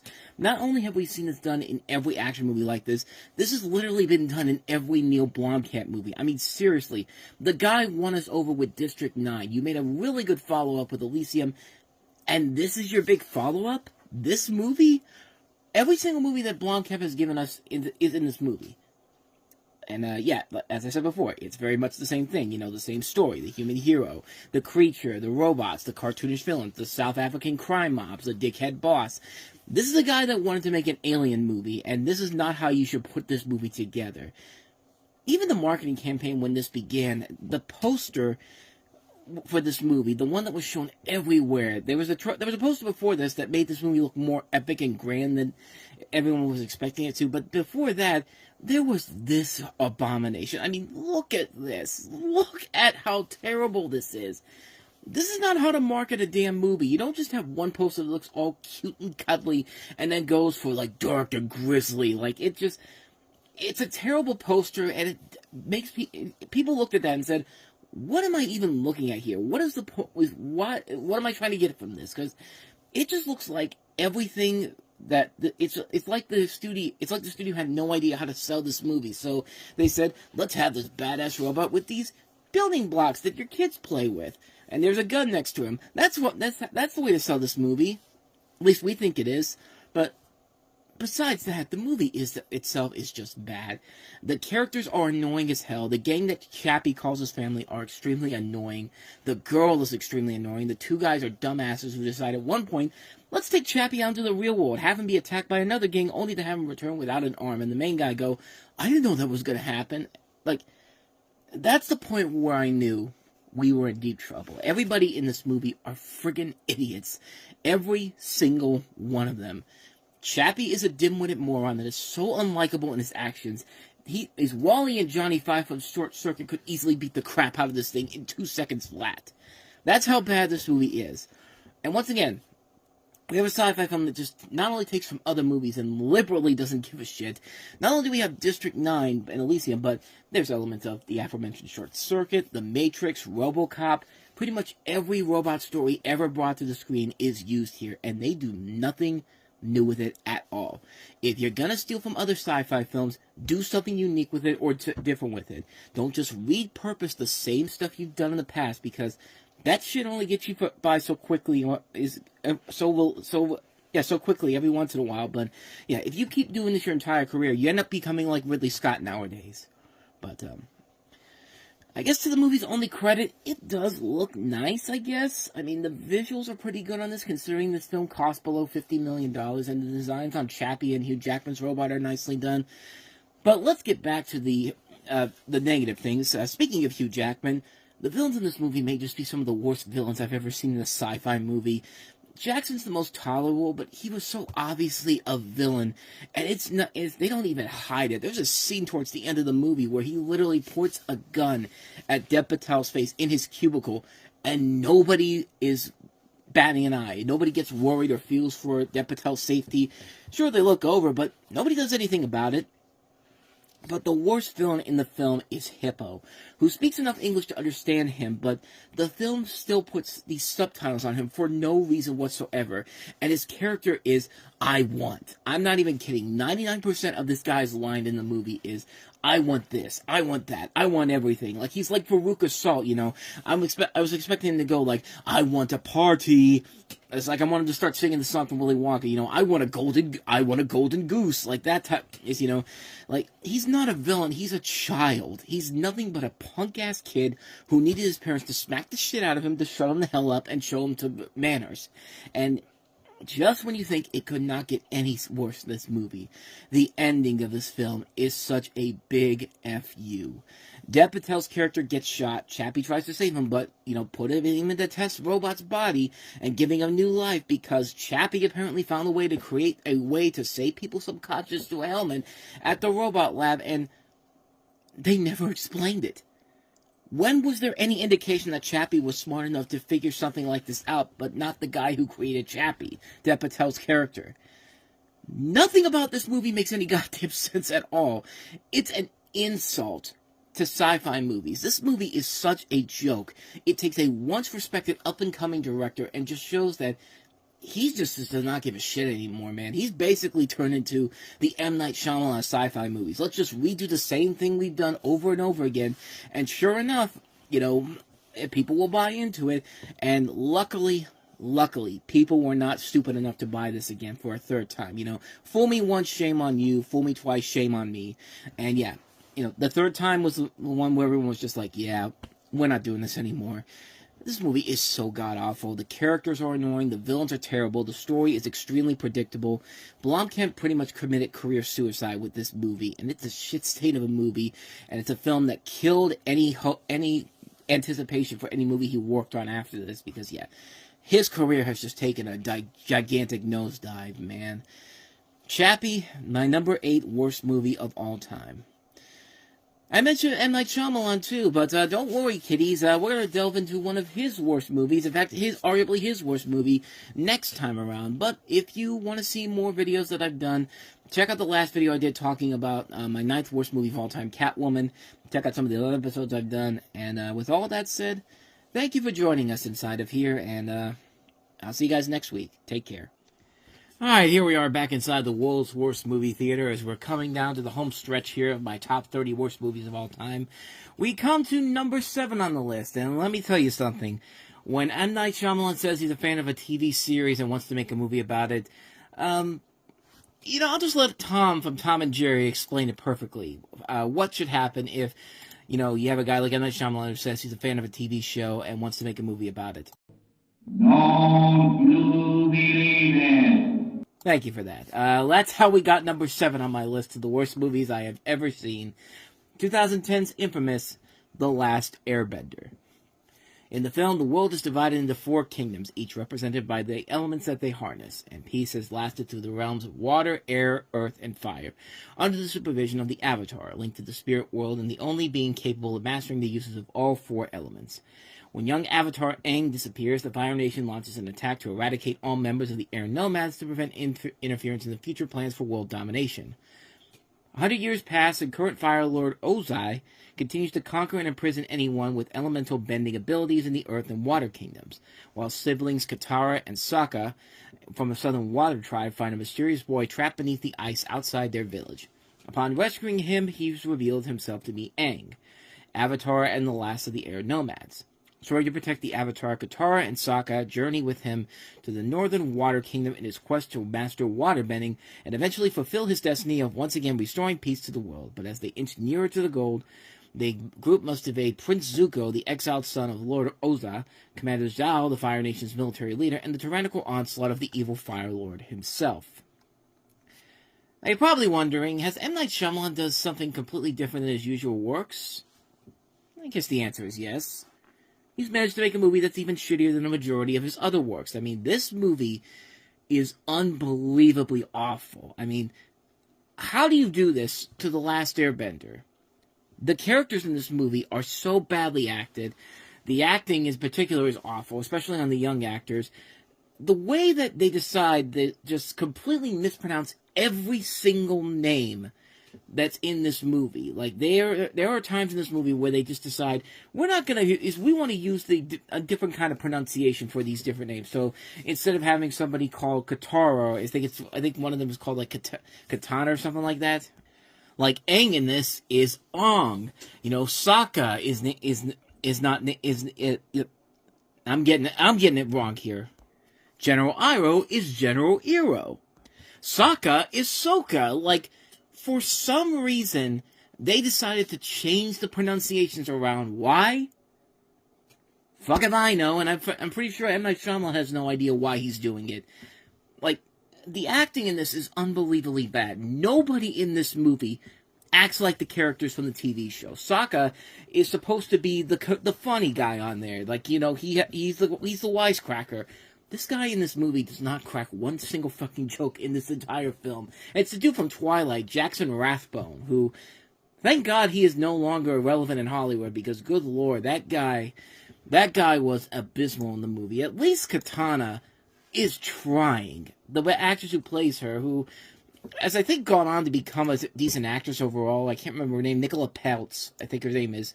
She was in Bates Motel. She was also in, she was in Transformers Age of Extinction, but at least she's gone on to at least become a decent actress in other things. I saw her in Welcome to Chippendales, and I remember from that.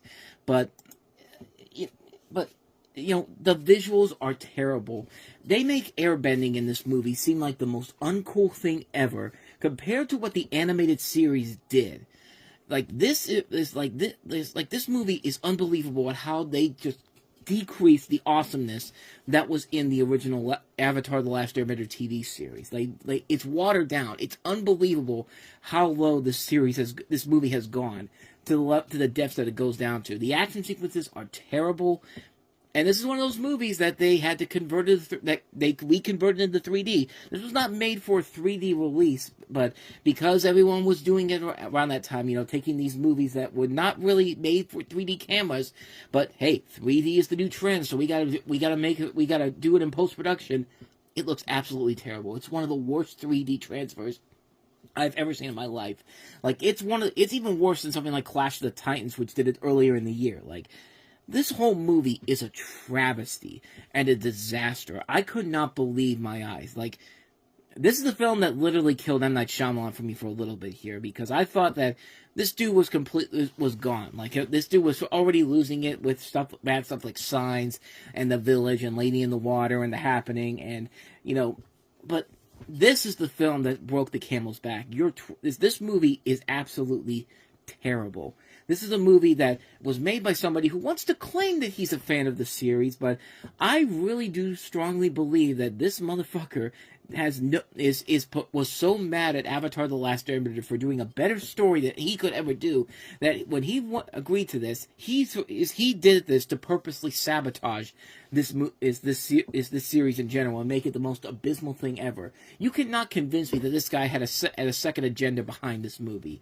Like, it's amazing how low this guy went down. I mean, it's amazing he didn't have the comeback that he did, starting with The Visit, and then Split, and then Glass, and then stuff like Old, and Knock at the Cabin, and Trap. Like, yeah, he's back, but there was a good maybe 13 years where that high praise he got with stuff like The Sixth Sense and Unbreakable just slowly but surely came tumbling down, and it was all because, and this was the bottom of the barrel for him. This is the worst thing that this dude has ever been involved in as a director, and but hey, some good news for him. There was a live action reboot made on Netflix of Avatar: The Last Airbender, and you know what? Somehow they made that even worse. I don't know how you did it, but there's literally parts of that show that are so bad that it makes the M. Night Shyamalan movie look better by comparison. Like, maybe the lesson here is that maybe you should not adapt The Last Airbender to live action ever again. Maybe you should just accept the fact that it will work because it was a great animated show made by people who really cared about what they were doing, and we're just trying to just make a quick buck off of it because it's a popular brand. But no, this movie is abysmally bad. This is a film that still holds up as how bad it really is. This is a terrible film. One of the worst movies ever made. Number 7 on my list of the worst movies of all time. The Last Airbender. Avoid this motherfucker like the plague. So there you go. Number 7 off the list. Only 6 more to go. But if you want to see what I had to say last week about Neil Blomkamp's Chappie as my 8th worst movie of all time, go ahead and check out the video in the corner, and also check out the other videos I've done in this category of the 30 worst movies I've seen. And I will see you guys next week for number 6 on the list. Alright, here we are back inside the world's worst movie theaters. We're coming down to the wire here. After this one, we will have only 5 more bad films to talk about. So number 6 on this list of the 30 worst movies I have ever seen in my life is a movie that I recently took a look at on Time About the Movies about close to a year ago, and that is the infamous From Justin to Kelly. A movie that came out in 2003, just 1 year after both Kelly Clarkson and Justin Guarini had success on American Idol. And so Fox said, fuck it, let's go ahead and make a movie off of this, because why the fuck not? I mean, what else would we be doing with them instead of just, I don't know, letting them sing? But as I said before, I've talked about this movie before on Time About the Movies in great detail. So, as with every other... Tour boat? As with every other movie that I've looked at on Time About the Movies that's on this list, I'm just going to go ahead and show you the clip from before. So here it is, my review from Justin to Kelly from back in when I talked about this movie when it came out. It's not my scene. Music will bring 2 strangers together. Hey, they go from the beach, and nothing can come between them. I'm gonna ask her out again. Except all their friends. So what does the girl need to do to get you? There are a million hot girls here, and you're still talking about the one girl who blew you off. Kelly Clarkson. I have to take a chance. Justin Guarini. Nick's special in the musical event of the summer. From Justin to Kelly, rated PG. June 20th, only in theaters. Well, I'll give it this. It was the musical event of the summer, and the fact that it was the only musical released in the summer of 2003, so it really wasn't an event. More just like, hey, we don't have any other musicals in here. We'll advertise this as the musical event of the summer, and maybe that'll force people to come see our film. This is one of the worst weekends of the year. Maybe one of the worst weekends for big movies of all time, because, man, From Justin to Kelly certainly is... It's something. Let's go ahead and take a look at the plot for this and just go into it. This takes place during spring break in Fort Lauderdale, Florida. We have Texas singing waitress Kelly Taylor meeting Pennsylvania college student Justin Bell, played by Kelly Clarkson and Justin Guarini. They fall for each other, and various romantic complications ensue. Kelly's friend Kaya falls in love with charming busboy Carlos.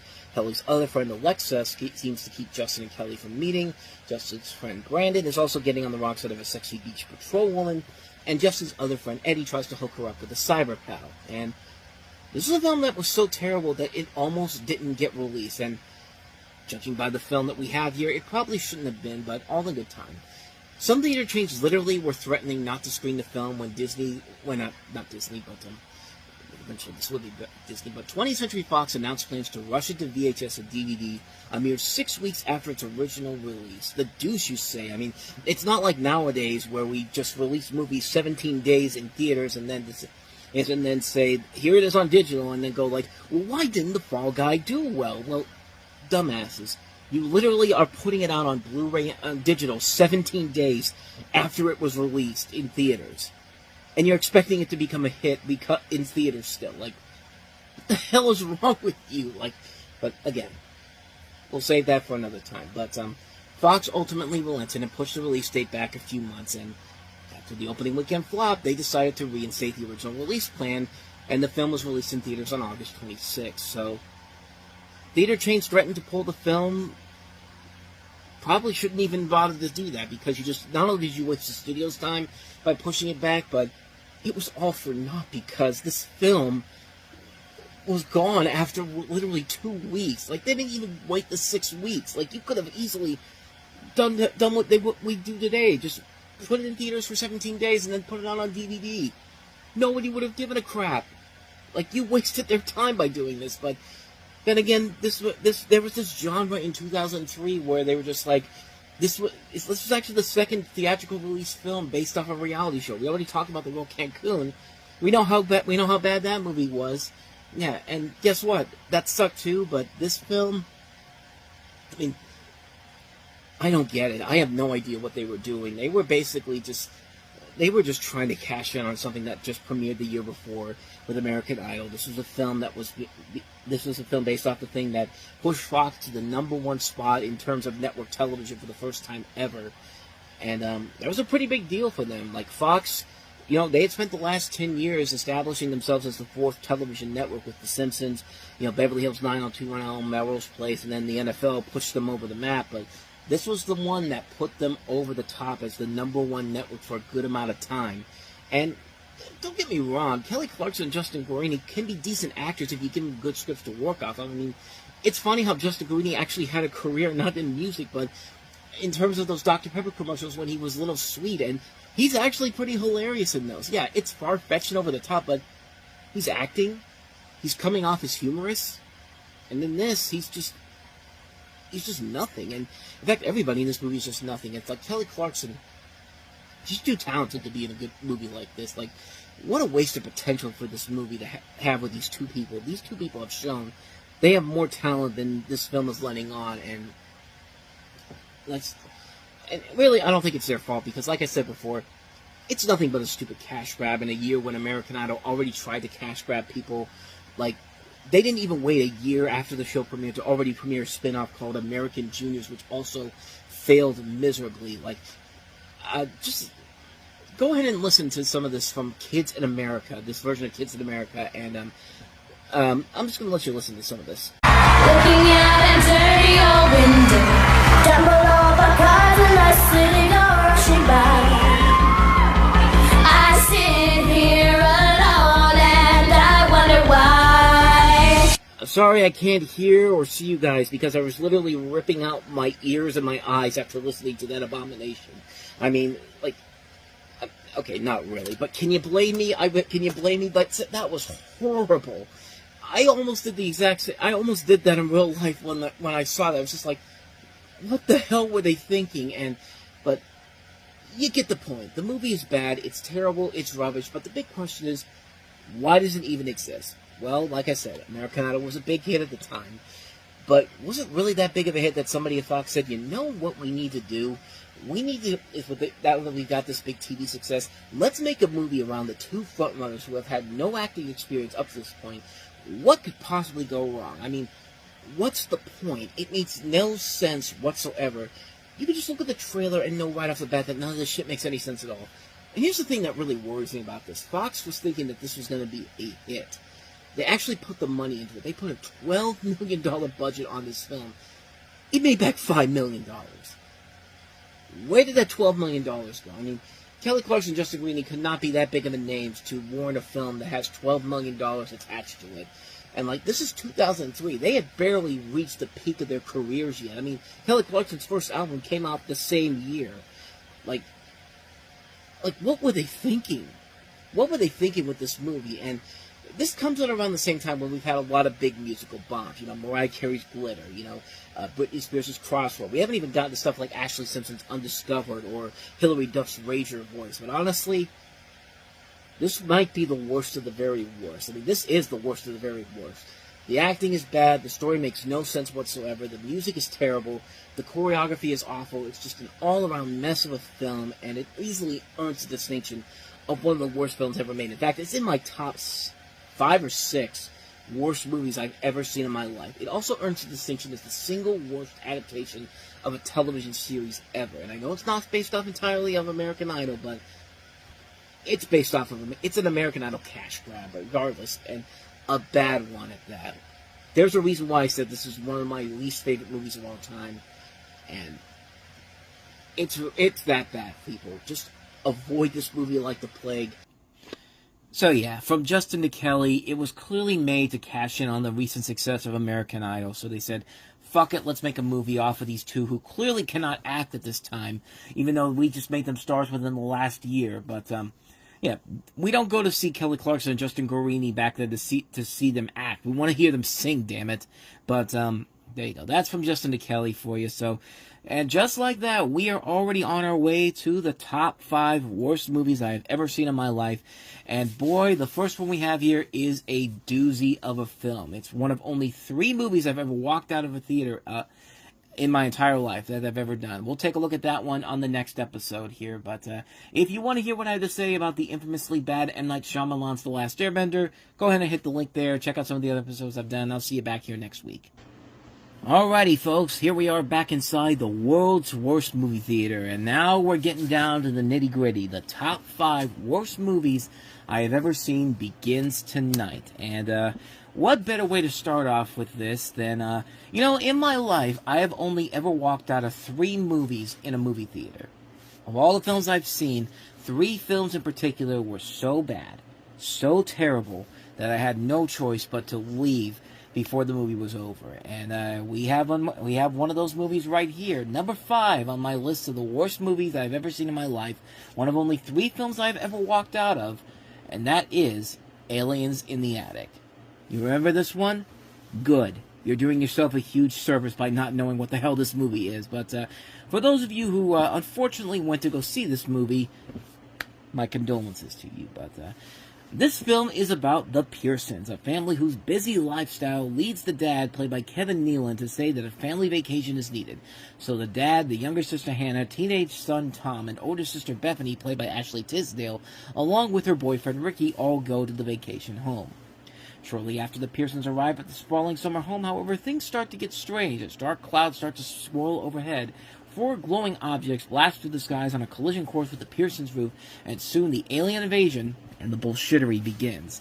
What follows next is an annoying alien named Sparks, played by Josh Peck, and a Mortal Kombat fight with a mind-controlled Doris Roberts. That's right, Ray Barone's mother from Everybody Loves Raymond, who does some of the worst stunt work I have ever seen in my entire life. At that point, that was when I said enough was enough. I couldn't take it anymore, and I walked out. I just couldn't take it anymore. And in the end, it's just a ripoff of the much better The Spiderwick Chronicles. It's amazing how bad this is. This isn't a movie that should be made at 20th Century Fox. This is a film that you should see at the $5 bin at Walmart. Like, if this movie was made today, in 2025, you would see this in the $5 bin at Walmart, and then a few months later at your dollar section over in the movie, at your dollar DVD section in the Dollar General. That's how bad this movie is. Like, Fox, who was having a rough stretch back then, but hey, that's what happens when you have Tom Rothman as your head of the company at the time. Remember, this is the same guy that said, you know what America really wants to see? An American Idol movie featuring 2 singers who have never acted before in a movie, but because American Idol was so goddamn popular, let's go ahead and cash in on it quickly and make a movie off of it 1 year after the show premiered, which nobody went to go see. And then they said, you know what people want to see? Narnia. Let's take whatever book is out there and just make a movie off of it. We don't even have to make it a good movie, just make it, because that Lord of the Rings, Harry Potter, Narnia money will soon be coming to us.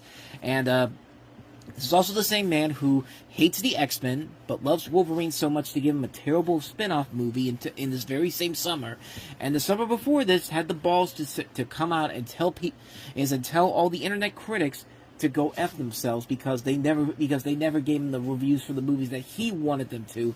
And so there was all these movies that came out in the summer of 2008 where they didn't even bother showing it to the critics, the internet critics, like specifically the ones in Austin, Texas. If you ever listen to the Couple of Cold Ones podcast from around that time, they go into that in great detail. But Austin film critics back in the summer of 2008 couldn't see any 20th Century Fox movies during the summer season because they didn't want the bad word of mouth to get out there. And yeah, when your summer includes What Happens in Vegas, Meet Dave, Space Chimps, and Mirrors, and The Happening, yeah, you can see why they didn't want Austin film critics to see these movies, because they were going to rightfully thrash them because most of those movies were terrible, most of them.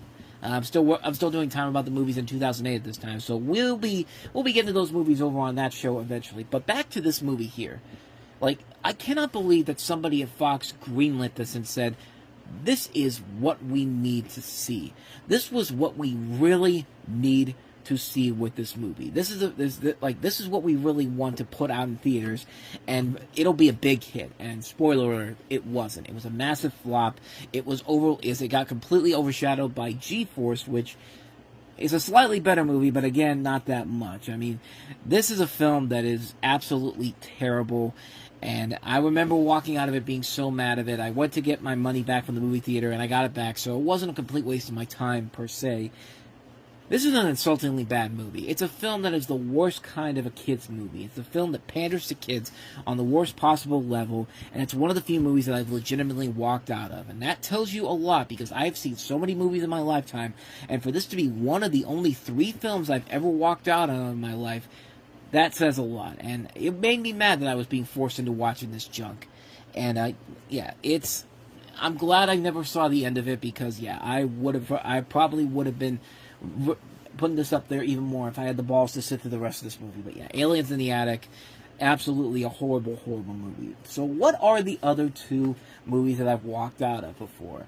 We're going to get to those ones a little bit later on in this list here, but we're in the top 5 now. We're only 4 away from finishing this list off, including getting to the worst movie I have ever seen in my entire life. But if you want to hear what I had to say about the aforementioned from Justin to Kelly last week, go ahead and check out the video in the corner, check out the playlist of all the other movies I've covered on this, and I'll see you guys next week. So until then, take care. Alright, here we are back inside of the world's worst movie theater. 25 of my top 30 worst movies down. Only 4 more to go. And so we come down to the wire here. Let's get to a movie that does, another one of those movies that holds significance in my life. We've reached number 4 on the list because why was this movie so significant? It was the first movie I ever walked out of in my entire life. I've been going to the movies for 13 years up to this point. 4 of them were by myself. But number 4 on this list is the first movie I ever walked out of. And that is, of course, Frank Miller's legendary classic, in more ways than one, as we'll get to in a little bit, The Spirit. The Spirit, if you don't know what this is based off of the comic strip by Will Eisner. It's made by the same people who did Sin City. Of course, Frank Miller's Sin City was a really good movie. But then you have this movie here, a film that was trimmed down by Lionsgate, because this was originally supposed to be, I believe, an R-rated film, and then they cut it down to a PG-13. But even then, even after all of that, the movie was one of the most excruciating times I've ever had in a movie theater. In fact, you could say that for the rest of the movies on this list too. But down these mean streets a man must come, a hero born, murdered, and born again. When a rookie cop named Denny Colt, played by Gabriel Mott, returns from the beyond as the Spirit, a hero whose mission is to fight against the bad forces from the shadows of Central City, the Octopus, played by Samuel L. Jackson, who kills anyone unfortunate enough to see his face who has other plans. He's going to wipe out the entire city. The Spirit tracks this cold-hearted killer from the city's run-down warehouses to the damp catacombs to the windswept waterfront, all the while facing a bevy of beautiful women who either want to seduce, love, or kill the masked crusader. Basically, it's a feature based off the Will Eisner comic, and I'm not going to lie, I was about ready to leave after literally the first bit of dialogue started. Not even a few minutes into the movie, and I was already just like, okay, I'm really starting to feel uncomfortable watching this. But I gave it a chance. I powered through it. I kept hope that this was going to turn around pretty quickly. And then 20 to 25 minutes in, I was about ready to leave again. And it was the scene that features the Spirit when he was a teen. And I got intrigued by the chemistry between him and Dr. Ellen Dolan, played by Sarah Paulson. And then about 45 to 50 minutes in, I was getting ready to leave again. But then a random shot of Eva Mendes's ass is up on the screen. It's just like, what the hell? I'll stay for a little bit more. Hey, Eva Mendes's ass is on the screen in a PG-13 movie. I'll take it. It's something. 10 minutes later, I wanted to leave again when Samuel L. Jackson was looking at the foot with the head and saying that was weird, but that ended quickly, so I let it pass. So, do you want to know when the moment finally came for me to get the hell out of the theater? It was the moment I finally decided to leave this pile of garbage was the middle of the confrontation between the octopus and the Spirit, and out of nowhere, they fry a cat. And if you know which scene I'm talking about, boy, tell me you wouldn't leave after seeing this abomination.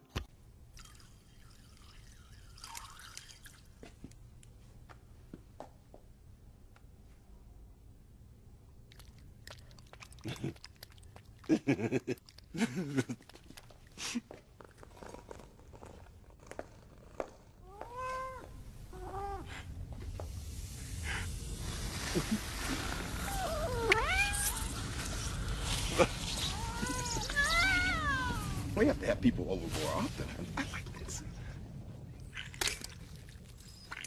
That was the point when I said, that's it, I'm out of here. I mean, granted, if it was just that one scene, I probably would have stayed, but because I wanted to leave so many times in this movie, and that was the point where the point when that cat's friggin' eyes hit that sink, I was just like, I'm done, I'm getting out of here, and I literally walked out of the theater, and I was so mad at that point, I had asked for a refund back, and I got my $7 back, and here's the funniest part of this whole thing. I paid with my ticket with a free movie cash slip I got for one of the movies I bought. I think it was I'm trying to remember what it was. I don't know if it was The Punisher or something like that, but it was a movie where, you used to have that thing on those DVDs when you used to there'd be like a sticker on the front where it'd say you get a free movie cash, you get to see whatever movie you want to see, and so I used it on this, and hey, I got $7 back I made $7 in the process, but despite all of that, at that same time, I was offended watching this just because of the sheer audacity of the stupidity of this entire movie. Like, you don't care about this character of the Spirit whatsoever. He seems like a douche. He seems like a douche that thinks he's God's gift to women because he gets to sleep with all these different women that either want to kill him, want to bang him, or whatever. And why am I supposed to feel for this guy whatsoever? I don't know. I never read the Spirit comic books, and let me tell you something. This movie did not make me want to see the Spirit ever again after this. I still have never seen the ending of this movie. That moment when the cat gets killed was just like, that's the last thing I remember from this movie, because how can you forget something as abominable, much of an abortion as that was? And yeah, it just sets up Frank Miller being not the Frank Miller that we remember him for. Remember, this was before Holy Terror. This was before All-Star Batman and Robin. This was before Dark Knight Strikes Again at that point. If you think Frank Miller is worthy of anything nowadays after watching this movie, you're out of your goddamn mind, because, yeah, this movie is unbelievably bad. It's a film that I have still never finished in my entire life. I mean, would you stick around after watching that? If you're smart, you'll stay the hell away from this movie. I was smart enough to never go back and watch the final, I don't even know how much time was left in the movie. Probably about I'm guessing maybe another 30, 45 minutes. But, I mean, at that point, that was like my fourth or fifth time wanting to leave the theater. And that was the point where I was just like, okay, I'm done. And just that moment right there, that moment when the cat got killed, the stupid way they did it, it's just, I can't take this anymore. This is absolutely horrible. This is one of the worst things I have ever seen in my entire life, and it doesn't help when everybody else is acting like a freaking moron or a stupid idiot. Samuel L. Jackson is a terrible villain. Scarlett Johansson's just wasted there. Eva Mendes doesn't really do a whole lot in this movie. Neither does Sarah Paulson. Neither does Paz Vega. Neither does Jamie King, who's supposed to be this mystical spirit that is like, for some reason, she's like the god of this world, and just like, I'm flabbergasted. I'm going back to this movie, and like I said, it's been 17 years since I remember anything from this movie. Like I said, I've never seen the last half hour of this movie, which I'm guessing it's a half hour. I don't know how much time was left, but oh my god, like, the memories I have of walking out of that theater watching this movie will be etched in my memories forever. Like, I mean, I can't believe I had to relive that again. That moment, like, I almost got out of my chair that I'm sitting in, because it's just like, okay, I'm getting bad memories again. It's like a bad nightmare. Like, you're just waiting to wake up from this horrid nightmare of a movie. And this is a horrid nightmare of a film. This is an absolute abomination. It's a mess. It's completely awful. It's unenjoyable, it's unpleasant, and like I said, if you're smart, you will stay as far away from this movie as you possibly can. The Spirit, my 4th worst movie I have ever seen in my entire life. So there you go. That brings up some really, really bad memories, but then again, these last 3 films will bring up some really bad memories as we move along here. But if you want to see what I had to say about my number 5 movie, which I'm so confused right now, I can't even remember what that movie was. I think it was Aliens in the Attic, I think it was. But anyway, if it wasn't, there it is right there in the corner. Check that out. Check out the other episodes I've done. I need to get out of here, so I'll see you guys next week. So thanks for watching. See you next time. Alrighty, back inside the world's worst movie theater. We're at the top 3 worst movies I have ever seen in my life. And, speaking of sexist action movies from people who once had credibility, as we looked at The Spirit last time here, number 3 on my list is the worst movie I have ever seen from director Zack Snyder, and I think you know exactly which one I'm talking about. That movie is Sucker Punch. Sucker Punch is a fantasy steampunk action film directed by Snyder. And, the story about this is that you have Emily Browning playing a young woman who is committed to a mental institution, and in order to cope, she envisions the asylum as a brothel and teams up with 4 dancers/prisoners to escape before she undergoes a lobotomy. As she collects the items she needs to escape, she enters another level of fantasy in which the women become strong, experienced warriors. Each fantasy is a parallel to the events in the brothel. Abby Cornish, Jenna Malone, Vanessa Hudgens, and Jamie Chung portray the other 4 prisoners, imagined as dancers by Baby Doll. Carla Gugino plays Dr. Vera Gorski, a psychiatrist who in Baby Doll's mind is known as Madame Gorski, a choreographer at the strip club. Oscar Isaac plays Blue Jones, the asylum's orderly, who in Baby Doll's mind is the corrupt owner of the brothel. Where do you even begin with a movie that's bad as this? For one thing, the music is absolutely atrocious. It's nothing but emo covers of classic songs like Sweet Dreams and Bad Ones all across the board. The score is so awful there's not even a score here. It's just bad music, bad covers, all pointed to somewhat of a score. It's like watching a bad CW TV series, or at least what the CW used to be around this time when this movie came out. But I digress. Secondly, the visuals are terrible. These are some of the worst visuals you can possibly see here, and you can't even see them at some points. That's how bad it is. This movie is way too dark, and not even for the subject matter, but you can barely see what's going on in this movie. Third, apparently Zack Snyder has a huge fetish for girls in bondage. Seriously, I was watching so many shots of these girls in these bondage and spandex clothes. I thought I was watching the beginning of a porno movie. Snyder is literally telling the audience, these girls are hot, see my movie, damn it. I mean, unless these girls start making out, there's nothing that you can do to make me like this movie. And fourth and finally, the biggest flaw I have with this movie is that the men and women in this film are stereotypical as all hell. The men in this movie are either douchebags, perverts, pedophiles, guys who start incest, or stupid. And the women in this movie are either helpless, don't do shit whatsoever whenever something happens, or act like abused housewives. It's the most offensive portrayal I've seen of both men and women in my entire life. This movie is supposed to show female empowerment and show lead female characters who can be strong, independent women and be great action heroes, and they did nothing with it because, like with Frank Miller, Zack Snyder doesn't know apparently how to write strong and independent women. It says a lot when you can compare a show like My Little Pony Friendship is Magic, where the characters on that show were strong, independently written female characters who acted like regular people most of the time. And while the creator of the show is a woman, men also contributed to writing the material for them and also gave each of them a backstory, and a good one. So, again, if a My Little Pony animated series does a better job of writing much stronger and more independent female characters than a big-budget Zack Snyder movie like this centering around female empowerment, there's a huge, huge problem here. I think that's the first time anyone has ever compared My Little Pony to Sucker Punch in the same subject, but that's really what it feels like here. They gave this guy Superman before they even saw this movie, and again, they only gave it to him because they needed to get a Superman movie out by 2013, and they hired this guy. They hired this guy after this abysmal mess of a movie.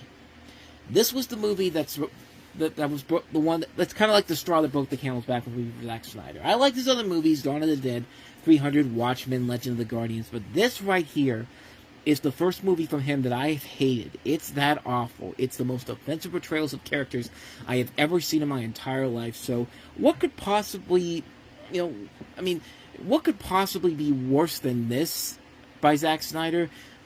Destroying Superman with Man of Steel and then following it up with Batman v Superman: Dawn of Justice, aka this generation's Phantom Menace, but yeah, Sucker Punch was the straw that broke the camel's back for me. This is the third worst movie I've ever seen in my entire life. Plain and simple. So with all that said, what could possibly be the two worst movies I've had the unfortunate misfortune of sitting in the theater to watch? Well, if you've seen my stuff for a while now, you've got a pretty good idea of what those two movies are. But we'll get to the number 2 worst movie I've ever seen in my life next week here. But if you want to see what I had to say about The Spirit, please go ahead and hit the video on the corner. Check out some of the other episodes I've done.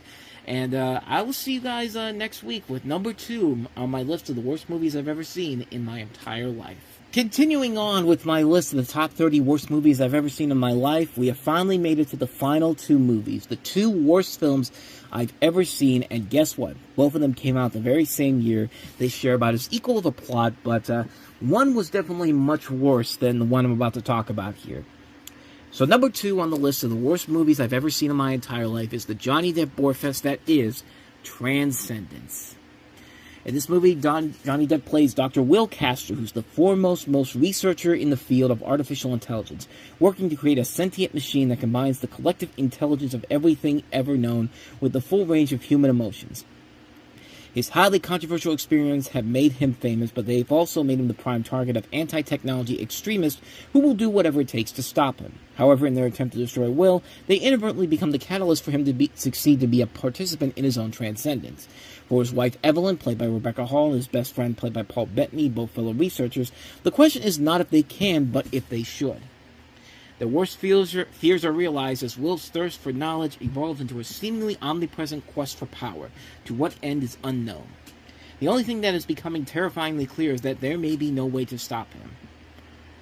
So from the trailers, it looked like a mix between stuff like Akira, Chronicle, and Inception. Well, not only is it a mix of all those movies, but you can add in a little bit of Blade Runner, Star Trek, Star Wars, that god-awful Revolution show. Basically any sci-fi movie franchise that has ever been made to make for a horrendous piece of garbage. I'm not even kidding you. I hate this movie. I hate this movie so much. The fact that the script is like every single bit of every sci-fi franchise ever made was placed in this just to prove that the scriptwriter clearly did a marathon session of every sci-fi franchise out there, made over the course of the weekend, and just wrote the script on those principles without being clever or creative at all. And the fact that this was on Hollywood's Best Unproduced Screenplays, the Blacklist for 2012, like, what world would this script exist on that? Because, good lord, the movie is just unsubtle on how everything is. You can literally predict every single thing that happens in the rest of the film. The biggest unsubtle thing that they do in this is in the beginning when Will's at a seminar. One of the people in the audience, the one who was going to shoot him 30 seconds later, asks him, "Are you trying to make your own god?" And that scene perfectly sums up everything that's wrong with this movie. It's trying to be way too symbolic and subtle, but failing miserably because the writer clearly doesn't know anything about subtle and symbolic elements after watching this. On top of that, nothing in this movie makes any damn sense. The anti-technology extremists are so much against technology that in order to track somebody down, they need technology. It's like those extremists came from the planet that the people who hated technology from Star Trek Insurrection came from. We have no idea if they're supposed to be the bad guys or is Will supposed to be the bad guy. The movie can't decide who we're supposed to be rooting for or despising here. And the script just doesn't explain anything that's going on. Nothing. Well, okay, it has that one person who we're probably not supposed to like, Rebecca Hall playing Will's wife. I hated her in this movie because she made it seem like that she was only doing these dangerous experiments with it. The only reason she was doing these dangerous experiments was because it's what Will would have wanted. No, she only did it because she wanted her husband back, and she almost never figures it out that all this happens because of her. Everybody's trying to tell her this is wrong, it's inhumane, which, by the way, good job of stealing the premise of Splice Rider. But does she listen? No, she just keeps doing it just because she wants her husband's dick again. I mean, it's pretty much just that. In addition to that, the rest of the cast is incredibly wasted in here. I could barely hear anything that Johnny Depp was saying in the beginning of the film. It's like he was mumbling his entire opening scene, like this is some ASMR stuff. I couldn't hear a damn thing he was saying at all, and everybody else at least was at least trying to work with the material given.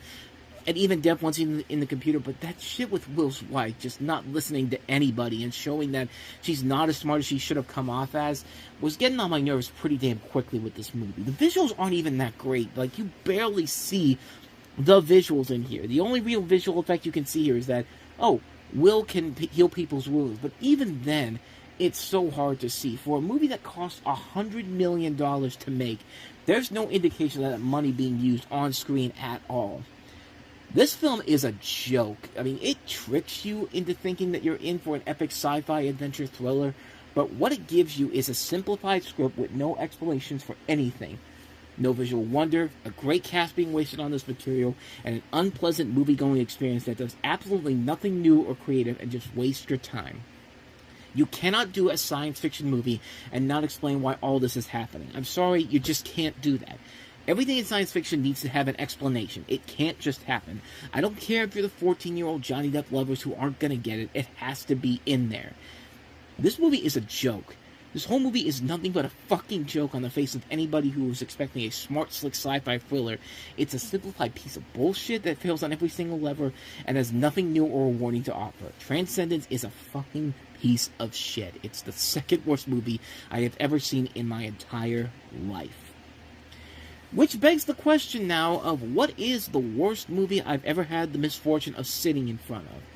But we will answer that question along with some honorable mentions for the worst movies I've ever seen coming up on next week's show. But until then, if you want to see more videos like this, check out the last video I did where I talked about Sucker Punch, and then also the playlist below with the other movies that I've covered as my worst movies of all time. So I'll see you next week for the conclusion of the top 30 worst movies I've ever seen in my life. Take care. Hello everybody, and welcome back one last time inside the world's worst movie theater, and it's looking pretty good, like it is time for me to start getting going here, because as you can tell, you can't tell from here, but I'm literally sitting outside because the theater that I've been in has been completely destroyed except for this one little area, so yeah, this thing's probably not going to last too much longer, but we have a lot to get to here, so before we get to my number one worst movie of all time, here's a rundown of some movies on the other list that I've done of some of the worst movies I've ever seen in my life. Number 10, Gods of Egypt. The girl, just a really bad movie with terrible CG. The Girl on the Train, Pop Star, Never Stop, Never Stopping, Zoolander 2, Keeping Up with the Joneses, The Huntsman, Winter's War, Norm of the North, Collateral Beauty, that god-awful Will Smith movie that came out in 2016. A sequel nobody was asking for, Independence Day Resurgence, Batman v Superman Dawn of Justice, Beauty and the Beast, the 2017 remake, Smurfs the Lost Village, The Fate of the Furious, Alien Covenant, Guy Ritchie's King Arthur, The Legend of the Sword, The Snowman, that god-awful movie, The Snowman, A Cure for Wellness from Gore Verbinski, the Tom Cruise Mummy movie, Monster Trucks, yeah, remember that one? Ghost in the Shell, featuring the star of my #1 worst movie I've ever seen in my life. The Cloverfield Paradox, Pacific Rim Uprising, the Fantastic Beasts trilogy, the Predator, the Shane Black movie, which is just such a disappointment because Shane Black was on it, and talk about a major disappointment. Sandra Bullock's Bird Box, one of the most overrated movies of all time. Woody Woodpecker, the direct-to-video Woody Woodpecker movie that came out in 2018. Skyscraper with Dwayne Johnson, A Wrinkle in Time. Action Point, Johnny Knoxville starring in that one. The Nutcracker and the Four Realms, that was another bad one. Ugly Dolls, Breakthrough, Noelle, The Sun is Also a Star, Gemini Man, Wonder Park, Dark Phoenix, Terminator Dark Fate, Men in Black International, Cats, God, what a mess that was. And then stuff like Antebellum, Tyler Perry's A Fall from Grace, Ashtray Bitch, American Pie Presents Girls Rule, Downhill, The Lovebirds, Fantasy Island, The Murder of Nicole Brown Simpson, Artemis Fowl, 365 Days, those terrible movies, Like a Boss, that terrible Tiffany Haddish, Rose Byrne, Salma Hayek comedy, which should have been much better than it actually was, but that movie was complete garbage. America, the Motion Picture, The Little Things, Thunder Force, Spirit Untamed, The Last Duel, bad Ridley Scott movie, what do you expect? Reminiscence, basically Transcendence 2021. Infinite, Mark Wahlberg starring in that terrible movie with Antoine Fuqua. Dear Evan Hansen, which I just named, is one of the worst movies of the decade so far. Sia's Music, another one of the movies I had on my worst movies of the decade list. The god-awful Camila Cabello Cinderella movie that makes you completely want to strangle James Corden. I mean, that was the movie that finally broke me on him. It's just like, I can't take this dude anymore. What else? Deep Cover, Amsterdam, that ensemble from David O. Russell, which failed miserably. Lightyear is definitely a movie that should be on this list. The 355. Morbius, Madam Web, Kraven the Hunter, Home Team, Paws of Fury, Pinocchio, Ice Age, The Adventures of Buck Wild. Anyone But You, The Drop, White Man Can't Jump, Heart of Stone, Expendables 4, Fast X, The Exorcist, Strays, 80 for Brady, The Flash, Horizon, An American Saga, Borderlands, Moana 2, Argyle, The Lord of the Rings, The War of the Rohirrim, Joker Folie à Deux, Megalopolis, Unfrosted, and Harold and the Purple Crayon. So let's get right to it. The #1 worst movie that I have ever seen in my entire life, and that one is simply Lucy.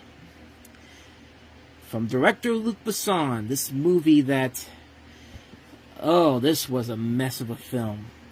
So in this one, Scarlett Johansson plays a woman who's accidentally caught in a dark deal, turning the tables on her captors and transforming into a merciless warrior evolved beyond human logic. And look, Luc Besson was one of the pioneers of the 90s action movies with classic action favorites like La Femme Nikita, Leon the Professional, The Fifth Element. However, like most film pioneers of their time, there comes a point when that badass awesomeness has to slip away, and what films that they make when the general public basically wants to go like this.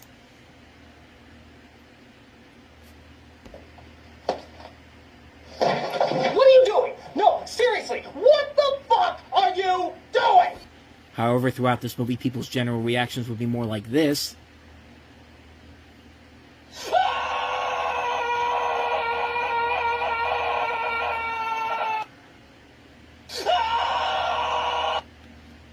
Or at least someone like me who couldn't figure out what the hell was going on. My basic reaction to this was, man, fuck you. Like, I'm not even kidding, folks. I really felt like I lost a lot of my brain cells after watching this abomination of a movie. After I got out of the theater, I was literally questioning life itself and wondering how something this bad could make it to theaters and also be the big hit that this was. Because this was a gigantic hit at the box office. I don't know if it was just because Scarlett Johansson was in it and, she's Black Widow. Everybody loves her. She's a great actress. But I don't know if that was it, but it's really, really bad, folks. How bad is it? Worse than Transcendence. I mean, think about it. This movie is worse than Transcendence. How the hell is that even possible? Transcendence, as bad of a movie that was at least trying to tell a story and give us reasons why the characters were doing what they were doing. They failed to explain it well, but at least they tried. This movie doesn't even try. Luc Besson, also the scriptwriter for this, just says, you know what? I don't want to tell you something new. Screw you, because that's what this feels like. A retread of a much better movie in Limitless, only not smartly written and not a good film. This is basically the two key elements of action films today. Car chases and shootouts. Spliced in with pointless stock footage to show off the director's artistic BS, or as some people like to call it, symbolism. But not only that, the acting in this is so terrible. Scarlett Johansson is wasted in this movie, taking all the badassness that we got from her as the Black Widow, and just giving her nothing to do except be a lame action heroine with no emotions whatsoever. You're making Angelina Jolie and Salt look more awesome by comparison, and that movie sucked too. Like, the fact that this movie made Salt look better than this movie is pure evil. And that's not any clearer with the addition of Morgan Freeman, which Morgan Freeman, man, like, you really just need to fire your scriptwriter, man, because I have footage of when Freeman's script guy brought him the script for this, and this was basically his reaction. Shoot this motherfucker! Okay, that was from Wanted, but honestly, I'd say the same thing if I was in his position, but the film also doesn't give Lucy anything to do. There's 2 scenes in the film where she has the bad guys right where she wants them, defenseless. And does she decide to kill them off like a normal person seeking revenge? No. She lets them go for no reason. And right from the get-go, you have failed right there and ruined the point of this revenge film. The worst part about this movie is that, like Transcendence, nothing is ever explained. They never talk about why this is happening to Lucy. They don't explain why she needs to do some of the stuff she does. They never explain what the purpose of her plan is. Nothing is ever explained in this goddamn movie. Luc Besson has no right to be happy with what he's made here. He should be ashamed of himself for this abolishment of his name and what he stands for. This movie sucks. Plain and simple. It's terribly acted. I mean, it's the story's all over the place. Nothing in it makes any sense whatsoever. It's one of the worst movies I've ever had the misfortune of sitting in a theater through. I didn't survive Aliens in the Attic. I didn't survive The Spirit. I almost didn't survive Sucker Punch or Transcendence. But the fact that I was able to just sit through this movie and just be like, this is the worst movie I've ever seen in my life. This film is pretentious. It's boring, it's terrible, nothing happens in this film. I have seen some bad movies in my time, but this was the worst of the worst. This one takes the cake for just how lazy and uninspired it is. Stay away from this movie, and I hope Luc Besson never comes back from this, which, considering what he's made since then, that's pretty much what's happened. This is the last notable thing that he did that was successful, and then everybody just completely forgot about it.